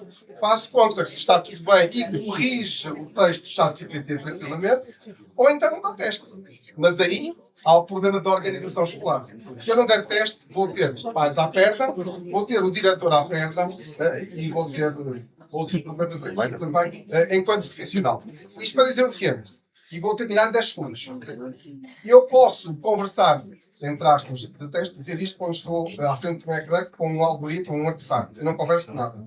Eu dou instruções ao artefacto e posso ter vamos dar uma metáfora, uma conversa, preparando essa conversa para o aluno X, por exemplo, é ucraniano e tem dificuldades Y. Ter outra conversa para o aluno que, por exemplo, tem dislexia. Ter outra conversa para o aluno que, por exemplo, tem outro tipo de problemas a nível de empobrecimento lexical. E posso ir para a sala de aula e dizer aos alunos, vocês agora vão para estas conversas que eu partilho convosco e vocês vão resolver os exercícios e as perguntas e as respostas que o algoritmo, o artefacto vos vai dar, vão ser adaptadas ao vosso perfil. Isto é possível. Agora, nova hipocrisia. Há internet nas escolas, há computadores nas escolas, os alunos têm bons telemóveis. É outra questão. Qual é o problema aqui? É aumentarmos aquilo que se chama o tal digital divide. Ou seja, os que têm acesso e os que não têm. Como é que eu vejo as coisas? Eu posso ensinar à sombra de uma árvore sem qualquer tecnologia e consigo levar alunos à faculdade. Porque há contextos no planeta onde isso acontece. Quando eu utilizo a tecnologia para fazer aprender melhor e mais, eu devo aproveitar isso. Mas a obrigação da nossa sociedade, não é do professor nem é da escola fisicamente, é da sociedade, tem de preparar a organização escolar em sentido lato para permitir que os professores façam os alunos aprender o uso desta tecnologia, porque, volto a dizer, se nós não o fizermos, alguém o vai fazer. Muito bem, muito obrigada. Eu penso que os três falaram aqui em aspectos importantíssimos: gestão das aprendizagens pelos próprios alunos, autorregulação das avaliações das aprendizagens pelos próprios alunos. A Ana Margarida e a Liliana e o Ricardo tocaram todos na personalização e a adaptação a cada caso, com os artefactos das novas ferramentas a cada aluno. Portanto, tudo isto são enormes vantagens. Mas eu gostaria também de perguntar para o professor, isto para o aluno tem vantagens, embora seja preciso de facto desenvolver com os alunos a engenharia do prompt, como dizia há bocado e bem a Liliana. E para os professores, tem vantagens a utilização, por exemplo, nos aspectos burocráticos, administrativos? Nós sabemos que estamos sempre todos assoberbadíssimos de trabalho, sabemos que os professores têm múltiplas funções, o Nóvoa fala disso muitas vezes. Acham que para o professor, por exemplo, o Denver, a sua metodologia ajuda o professor no trabalho de identificar, no trabalho de identificar as dificuldades dos alunos com condições específicas, por exemplo? Sim. Obrigado. Sim, uma ótima pergunta e dentro do contexto de um dos nossos projetos lá no Brasil.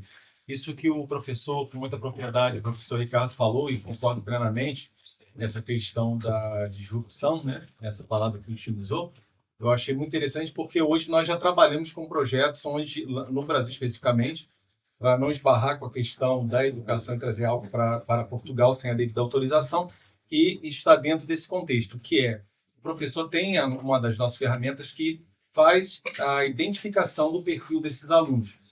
E através dessa ferramenta é feito testes, avaliações, buscando o perfil daquele aluno. Isso com profissionais sempre acompanhando, sejam psicólogos, sejam profissionais ligados a essa área. Não é simplesmente a IA que vai definir nada. Tá? Agora, dentro desse contexto, eu gostaria de fazer um adendo, se a doutora me permite. Sim. A questão que eu vejo na conversa, eu acho muito interessante os pontos de vista, mas eu tenho até uma palestra que eu dou que é Conecte-se com a IA e fale com pessoas. É bem interessante, provocativo.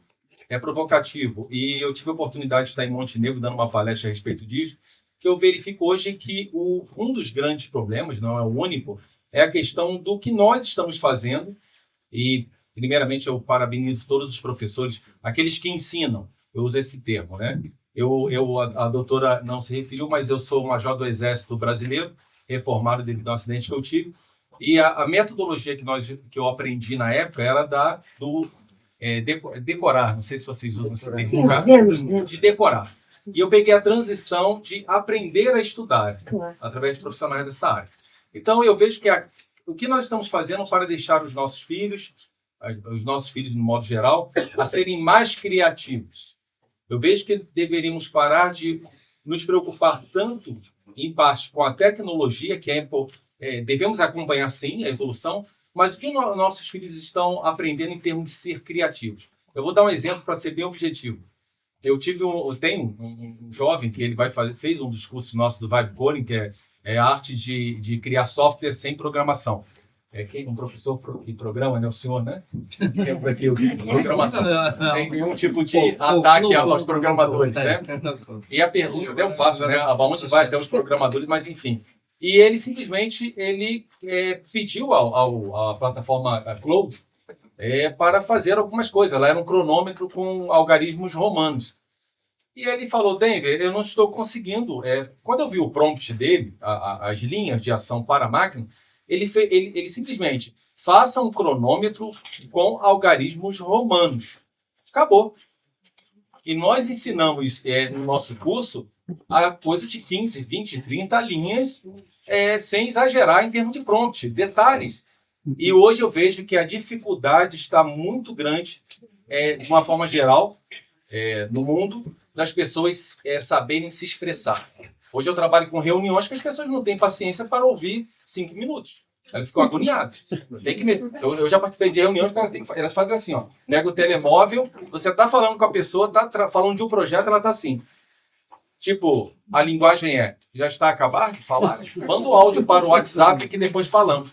Então, para terminar, devemos ficar atentos à questão do que nós estamos fazendo para deixar os nossos criativos. Esse é o meu ponto de vista. Obrigado, doutora. A Letícia está olhando ali assim. Não, mas é muito importante. A Letícia acha que ela quer falar alguma coisa. De facto, já deixamos a Letícia, mas só para também sublinhar este aspecto preditivo dos riscos de alguns alunos. É possível fazer com estes artefactos essa predição, não é? Quer dizer, uma análise preditiva dos riscos que se correm com os alunos em termos de sucesso, ou sucesso escolar, ou de outras realidades. A Letícia queria só dizer alguma coisa? É só E uma o coisa. professor Manuel Rodrigues também queria, que eu já percebi. Vamos lá. Nós temos aqui muitos faladores. Sim, estamos muitos faladores, é verdade. Estamos muitos faladores.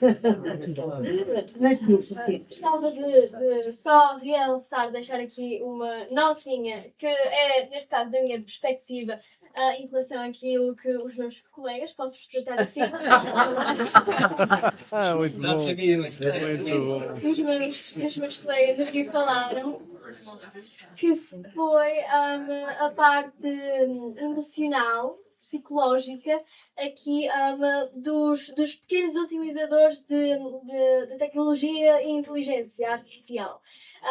E eu noto que, sim, é uma coisa positiva, tanto na escola como no cotidiano, mas eu vejo amigos meus que às vezes têm uns pequenos transtornos não só insegurança, mas daquilo que é geralmente a própria imagem. Vou ser aqui mais clara, vou tentar aqui ser mais clara. Todos nós conhecemos o termo rede social, certo? Sim. Temos todos nós redes sociais e etc. Uma coisa que eu não concordo, mas que gosto, inclusive uso porque é mais prático do que acordar e arrumar-me toda, usar os filtros das redes sociais. E eu vejo que muitos adolescentes, muitas crianças, muitos amigos meus comparam-se. Acham que aquilo que está na rede social é real. Todas aquelas pessoas perfeitas que vêm nos anúncios, na televisão, nas redes sociais, são reais. Mas não. Todos nós sabemos que a perfeição não existe. E eu acho que isto pode causar um impacto psicológico. Agora, em relação ao que os meus colegas falaram, sim, eu acho que... Letícia, isso é válido para quem tem a tua idade e para muitas outras idades. Exato, mas vamos já deixar o professor já falar sobre isto precisamente. Esta sociedade hedonista, mas diz-se, um bocadinho, bem rápido mesmo, aquele assunto que estávamos logo a tratar dos plágios e coisas assim. Eu gostava muito de saber, fazer-vos aqui uma pergunta, de como há pessoas que sabem usar o plágio, tem os que não sabem. E os professores acho que conhecem muito bem os alunos que têm. Mas eu gostava mesmo assim de perguntar como é que descobrem quando usamos a inteligência artificial? Como? Esconderam! Esses malandros.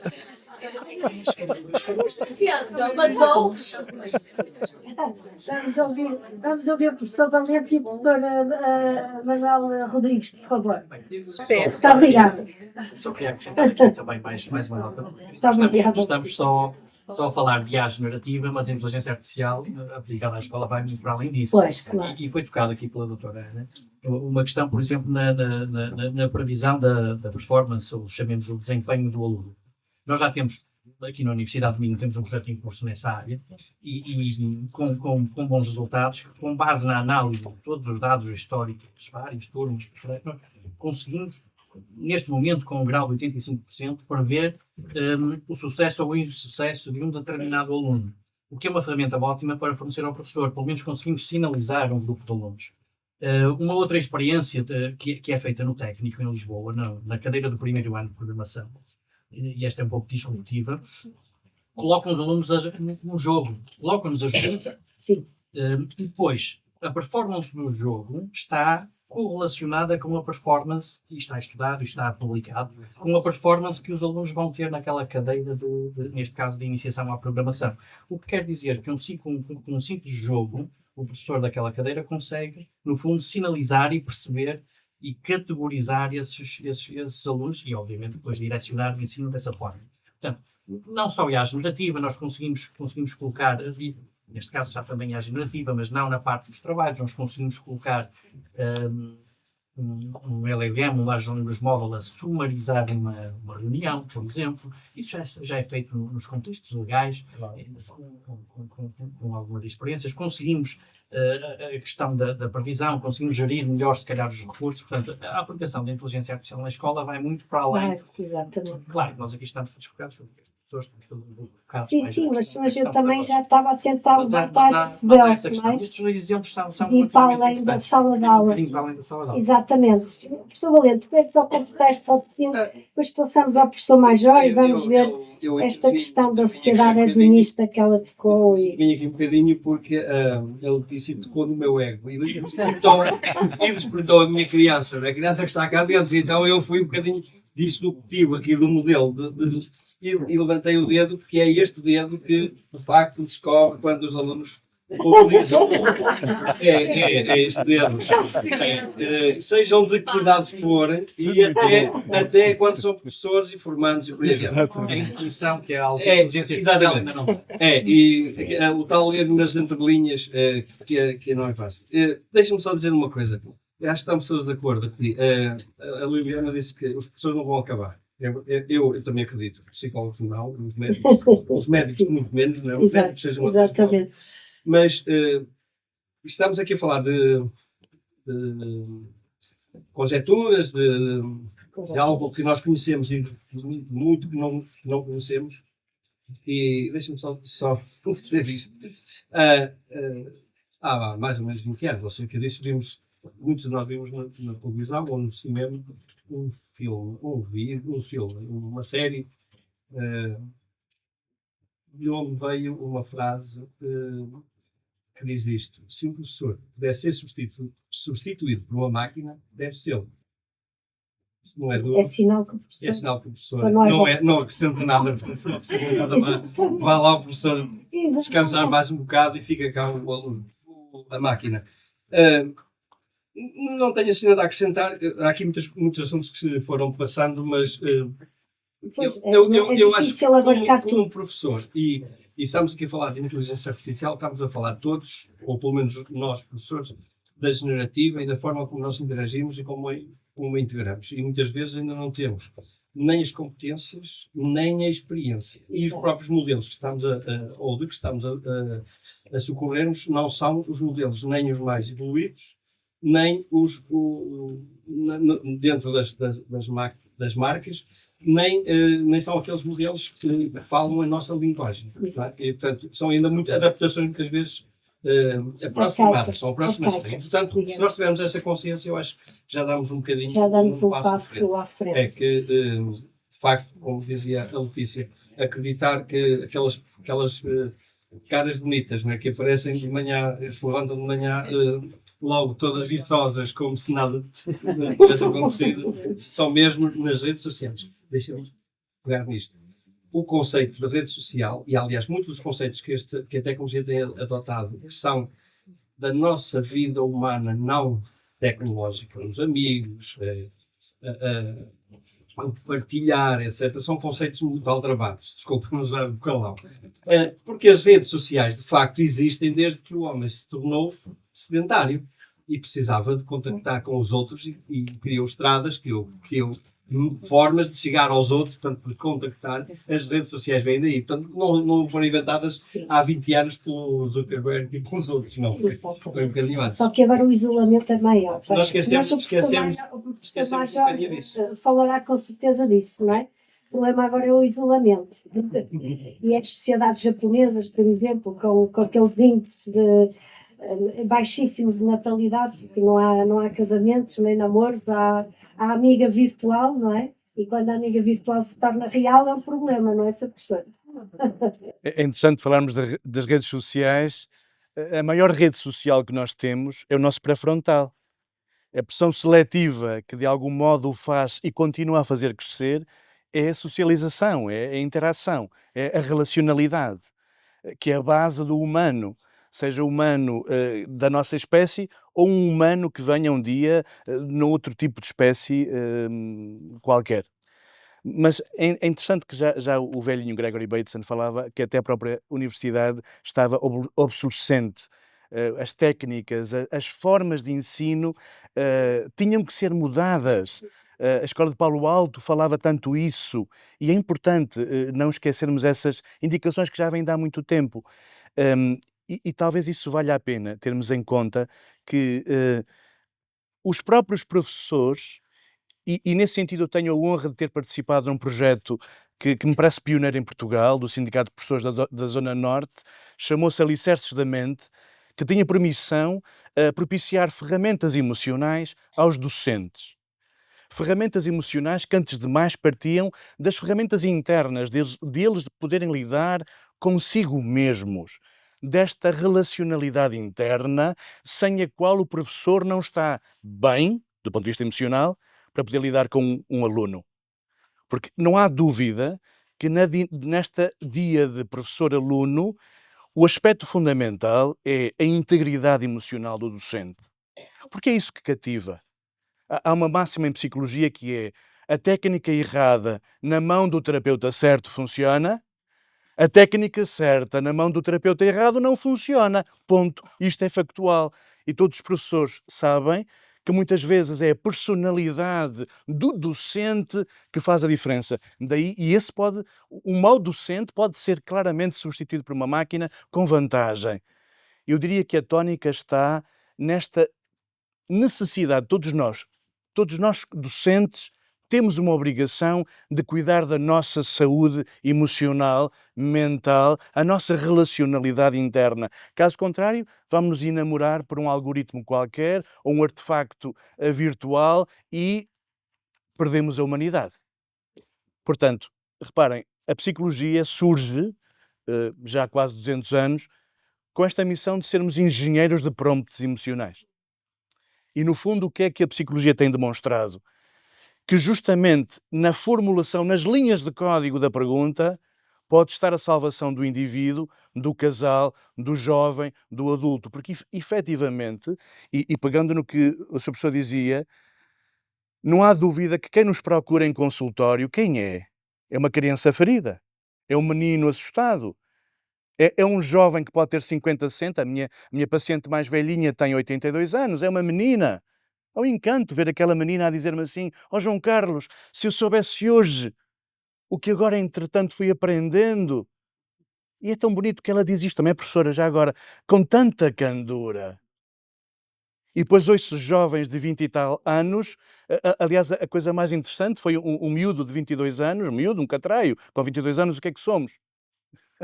A dizer-me isto há meia dúzia de anos: ó doutor João, eu errei no curso, o miúdo estava no segundo ano de uma licenciatura, mas estou agora no segundo ano, com esta idade, o que é que eu vou fazer? Obviamente que o prompt emocional que ele ouviu foi um grande ralhete da minha parte. É que eu lhe disse, tem juízo, rapaz, tu és um puto, és um catraio. E, aliás, este tipo de prompts eu digo a qualquer idade.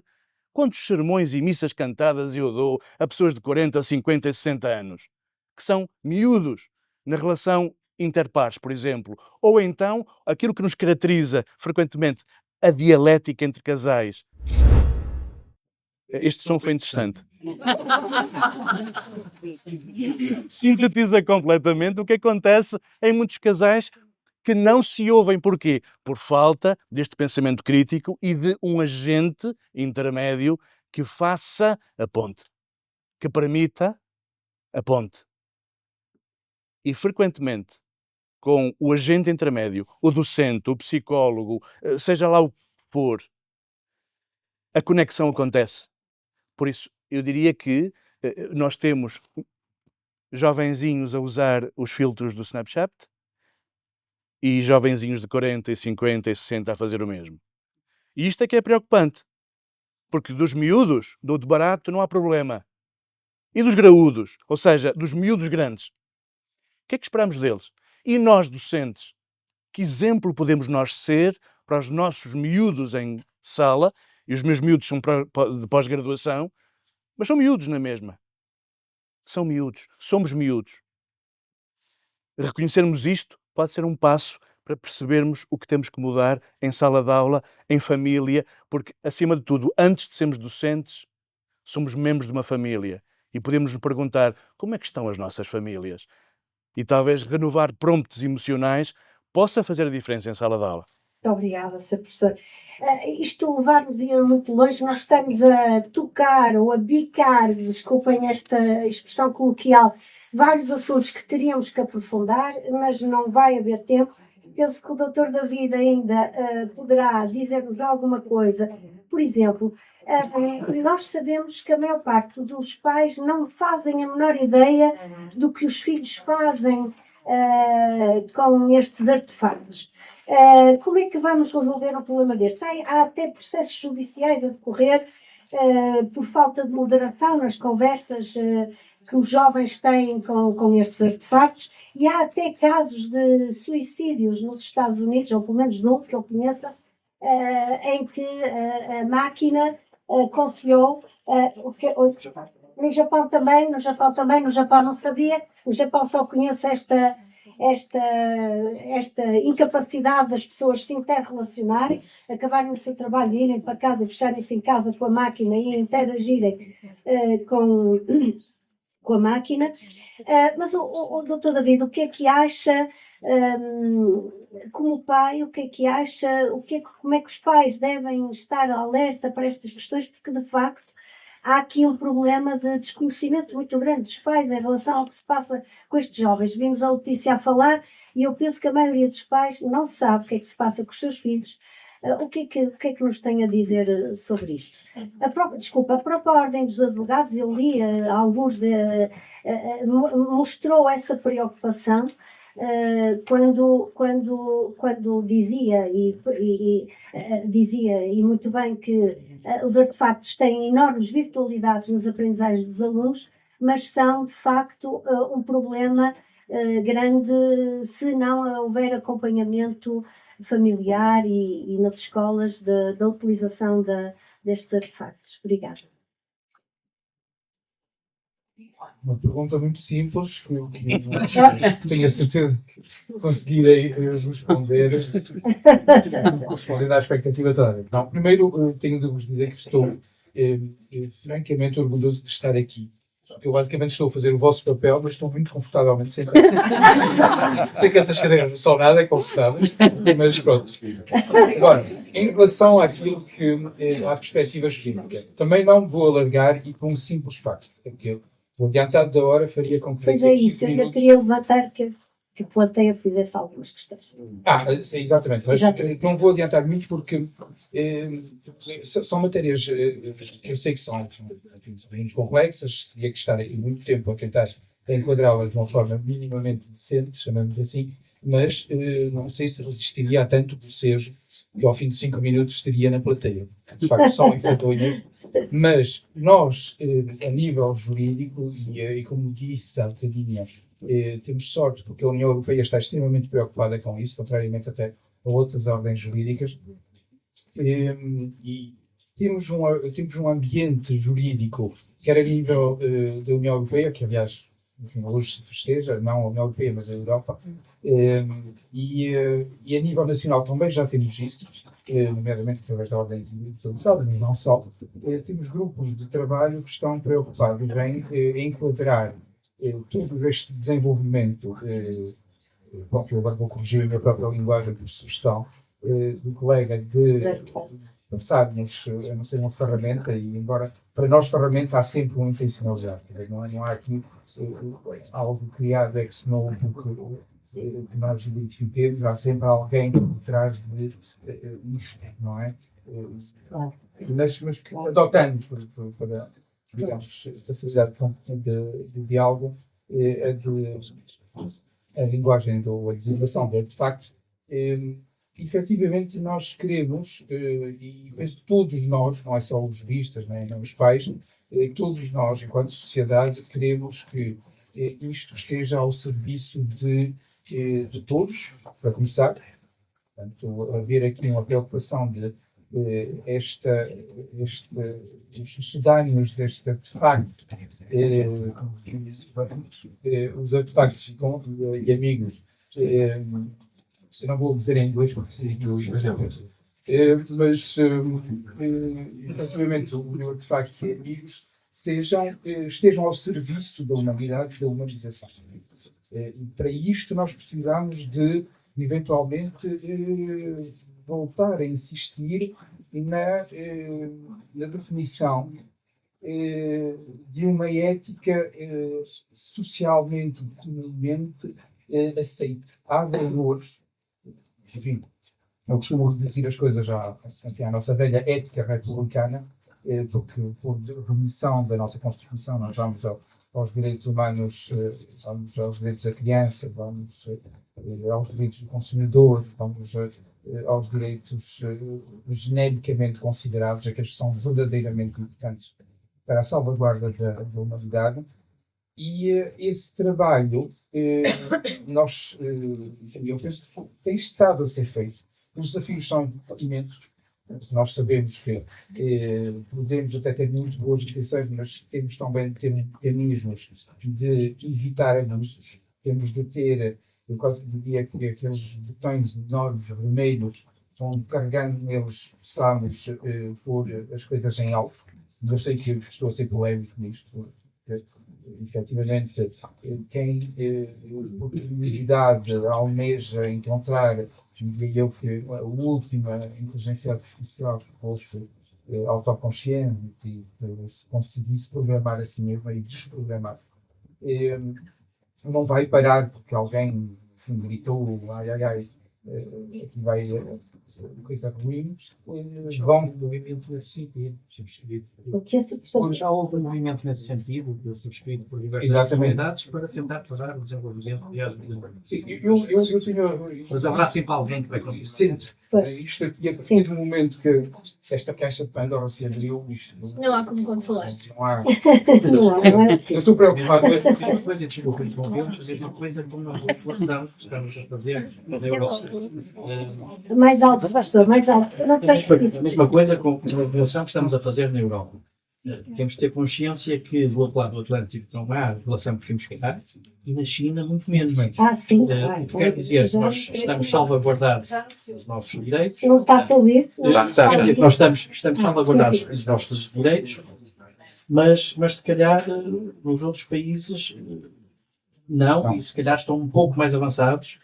E Isto é nós neste momento, e vai criar desigualdades. Não, gerir esse equilíbrio é um desafio humano.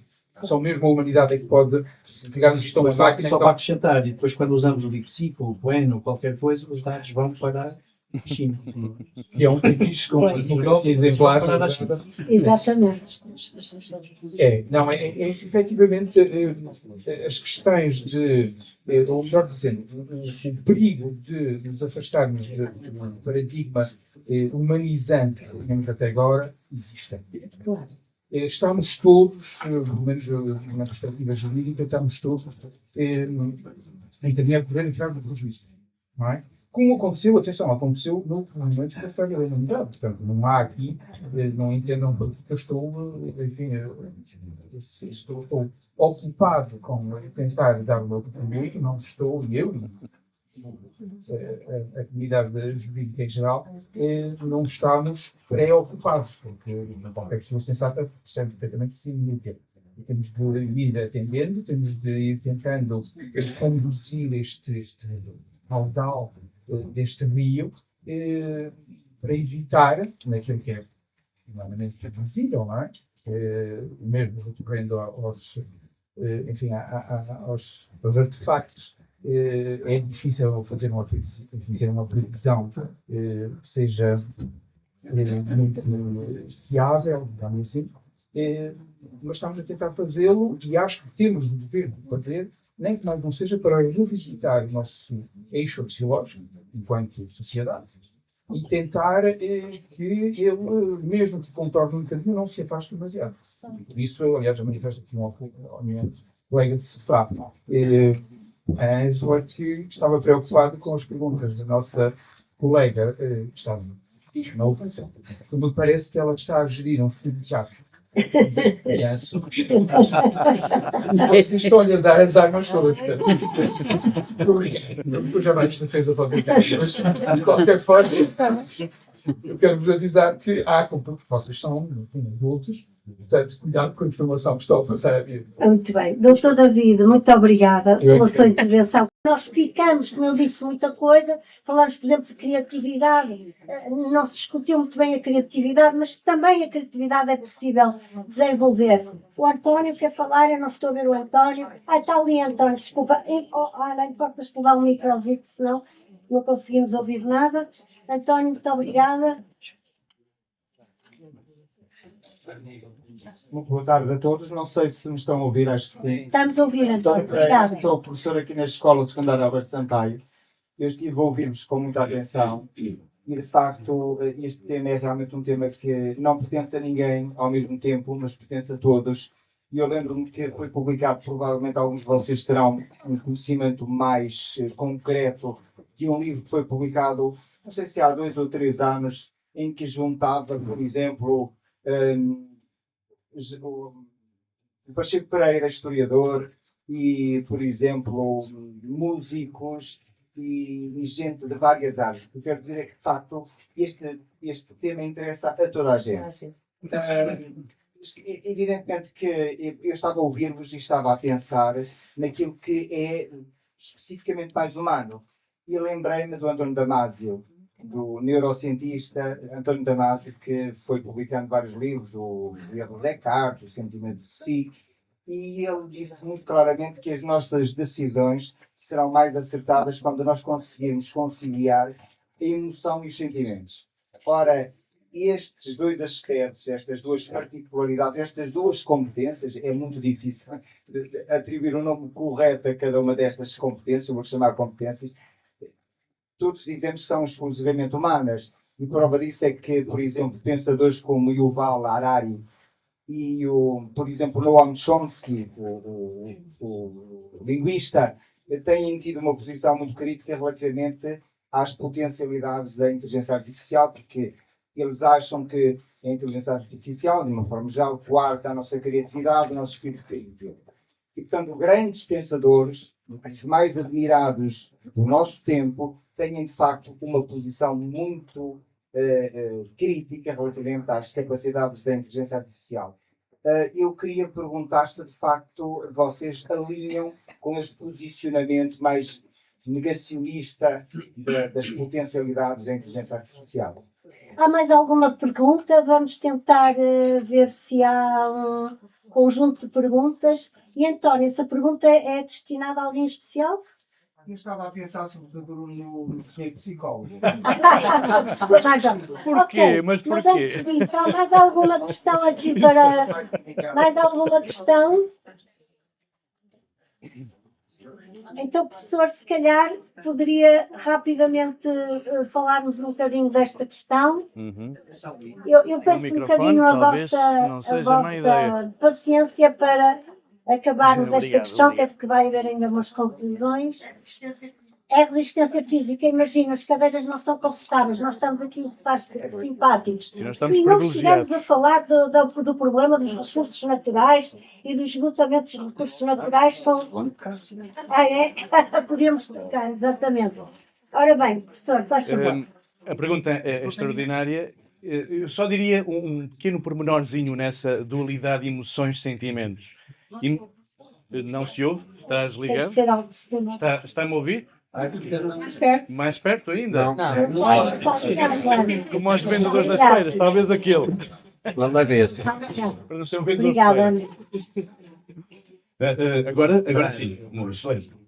Eu diria que as emoções e os sentimentos, esta dualidade é extraordinária, porque emoções, quando me dizia exclusivamente humanos esses dois aspectos, perdoou-me dizer, não são. As emoções são pré-humanas, são estes mecanismos muito antigos do ponto de vista filogenético, cuja dinâmica lógico-dedutiva, racional, neocortical, tem que saber lidar.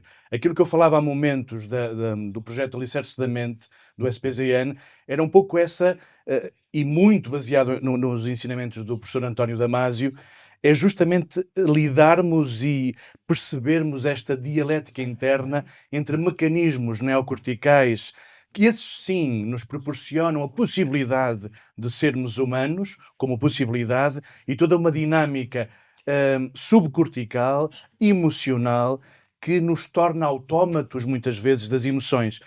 Brincava há momentos com a raiva. Alguém enraivecido é um autómato. Experimente escutar o discurso de alguém enraivecido, é um discurso estereotipado. Um chinês, um português ou um neozelandês enraivecido tem um comportamento muito semelhante, verbalizações muito semelhantes, porque no fundo obedece a algoritmos, a artefactos, a códigos neuronais que são claramente tipificados pelo nosso processo evolutivo.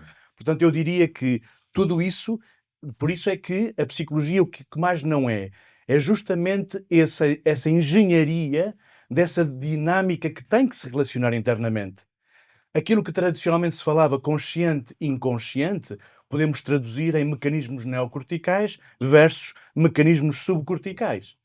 Coisas que nós herdamos do nosso passado evolutivo versus tudo aquilo que a evolução tem propiciado e que nos aproxima dessa noção de humano que essa sim deveria ser repensada.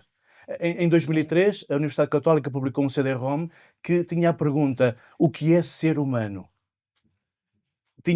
Tivemos 22 colegas a falar sobre isto, inclusivamente um neurocientista, colega do António Damasio, que agora é o diretor de Medicina da Católica, que agora me falha o nome. Alexandre Castro Caldas, exatamente. Convidámo-lo para se posicionar sobre isto. O muito interessante disso é que, de facto, é preciso um discurso generalizado também do ponto de vista docente do que é ser-se humano. Porque nós usamos e abusamos da palavra e, porventura, poucos percebem as subtilezas do que é isso. O Chomsky é alguém muito interessante, mas que agora é mais um político, exatamente um ativista político, do que exatamente um linguista, que ele abandonou há muitas décadas. Ele falava de uma gramática generativa no nosso aparelho neurológico. Há muitas coisas muito postas em causa ultimamente há muitos anos, sobre ele, mesmo que autores como Steven Pinker pegassem nele, etc, etc. Bom, onde eu quero chegar? É preciso uma literacia emocional na sociedade contemporânea, o que nos, inclusivamente, fará perceber as implicações daquelas entidades, daqueles artefactos que um dia serão conscientes, porque nós também o somos. Uma máquina, fruto de uma evolução natural, nós também somos artificiais. E a grande questão é esta: andamos muito espantados com a IA, Nós somos uma IA. E isto pode fazer-nos ajudar, claro que, como o próprio António Damasio, num livrinho fundamental de 2010, o Livro da Consciência, aliás, os dois mais importantes dele é o Erro de Descartes, de 1994, o Livro da Consciência, 2010. Nas primeiras páginas ele diz algo de fundamental. Se quisermos entender em profundidade as dinâmicas da neurociência contemporânea, temos que estudar filosofia da mente. E aponta para um autor fundamental, John Searle, um filósofo da mente que deveria ser mais conhecido. Bom, mas isto para dizer o quê? Faz falta uma literacia, faz falta um acompanhamento humano nas classes docentes para que melhor possamos ser humanos, porque ser humano é uma construção, é um processo de humanização, não é um dado adquirido à nascença, é um processo que podemos perder, e as guerras são a prova de que podemos perder essa característica quando nos animalizamos em contexto belicista. Portanto, realmente, que bom que fala de António Damasio. Aliás, ele veio há poucos meses aqui a Lisboa, na aula magna da Universidade de Lisboa, fez uma palestra fabulosa para 2.000 pessoas lá e 5.000 online, extraordinário. Mais destes discursos deveriam ser ouvidos pelas nossas classes docentes. Faz-nos falta literacia neurocientífica, literacia emocional e, acima de tudo, pugnarmos, que infelizmente está na ordem do dia, pela saúde mental. Muito obrigada. Sim, era um aspecto que eu também queria ter falado, mas não tive tempo. Doutora Ângela Meireles, a diretora do agrupamento de escolas da Ana Maria II, fará com certeza alguns, ou sublinhará aqueles aspectos que para ela foram mais importantes e que se passaram aqui. Desculpem. É difícil sublinhar tanto. É difícil. Para esta riqueza de ideias, eu só fiquei com algumas ideias mais a aplicar no âmbito da escola, como é óbvio. Quando perguntamos em como trabalhar com os alunos, acho que foram todos unânimes em citar que é preciso mudar as práticas em contexto de aprendizagem, utilizando inevitavelmente o artefacto, aprender de outra maneira, ensinar os alunos a saber explicar. O professor tem que ser disruptivo e, portanto, a disrupção aqui focada em vários aspectos. Focar-nos no produto, em como chegou lá para aprender, saber explicar, saber citar fontes, porque isso é um grande problema que temos nas escolas, efetivamente. O pensamento crítico, a seleção e o tratamento de informação verdadeira, falsa, criada, não criada. Portanto, estas competências e não os conteúdos. Os educadores e os professores disruptivos. Eu penso que é o que nós temos aqui, relatórios de professores disruptivos. Penso que tudo isto é complicado. Falam-nos em literacia algorítmica e literacia emocional, versus. E, portanto, eu penso que o mais importante, como diretora, tendo alunos na nossa escola, no nosso agrupamento, tendo a educação, tendo funcionários e tendo professores, penso que os professores precisam dessa disrupção, já sentiram que têm que a desenvolver, estão a capacitar-se muito nesse sentido, estão a tentar fazer um esforço enorme para poder estar à frente dos alunos, como era referido há pouco, e não atrás, a tal hipocrisia, e penso que é uma mensagem de esperança que fica nas escolas, porque nós queremos que os alunos cheguem à aprendizagem e tenham um futuro ótimo. Muito obrigada, Ângela. Muito obrigada, doutora Ângela. Muito obrigada por foram conclusões de facto. Muito obrigada. Dizer duas coisas antes de terminar, até porque se falou aqui em António Damasio. Eu queria só dizer que Alexandre Castro Caldas compara a IA a uma flor de plástico. Esta poderá ser bela, mas nunca sublime. Ora bem, amanhã agradeço que estejam aqui pouco depois das 8 horas para assinarem no secretariado, porque vamos começar impedivelmente às 8h30 os workshops. Vamos ter depois um intervalo longo de 40 minutos no meio e depois mudamos o workshop, e estas questões todas que passaram por aqui vão ser trabalhadas a sério. Não se esqueçam de trazer os vossos computadores, temos internet, temos hotspot, está tudo a funcionar bem. Tragam também dinheiro para o bar vai estar aberto. Eu não posso pagar a toda a gente naturalmente, mas tragam dinheiro porque aqui não vai haver cartão, está bem? E conto convosco, até amanhã, uma boa noite, obrigada pela vossa resiliência. Muito obrigada a todos.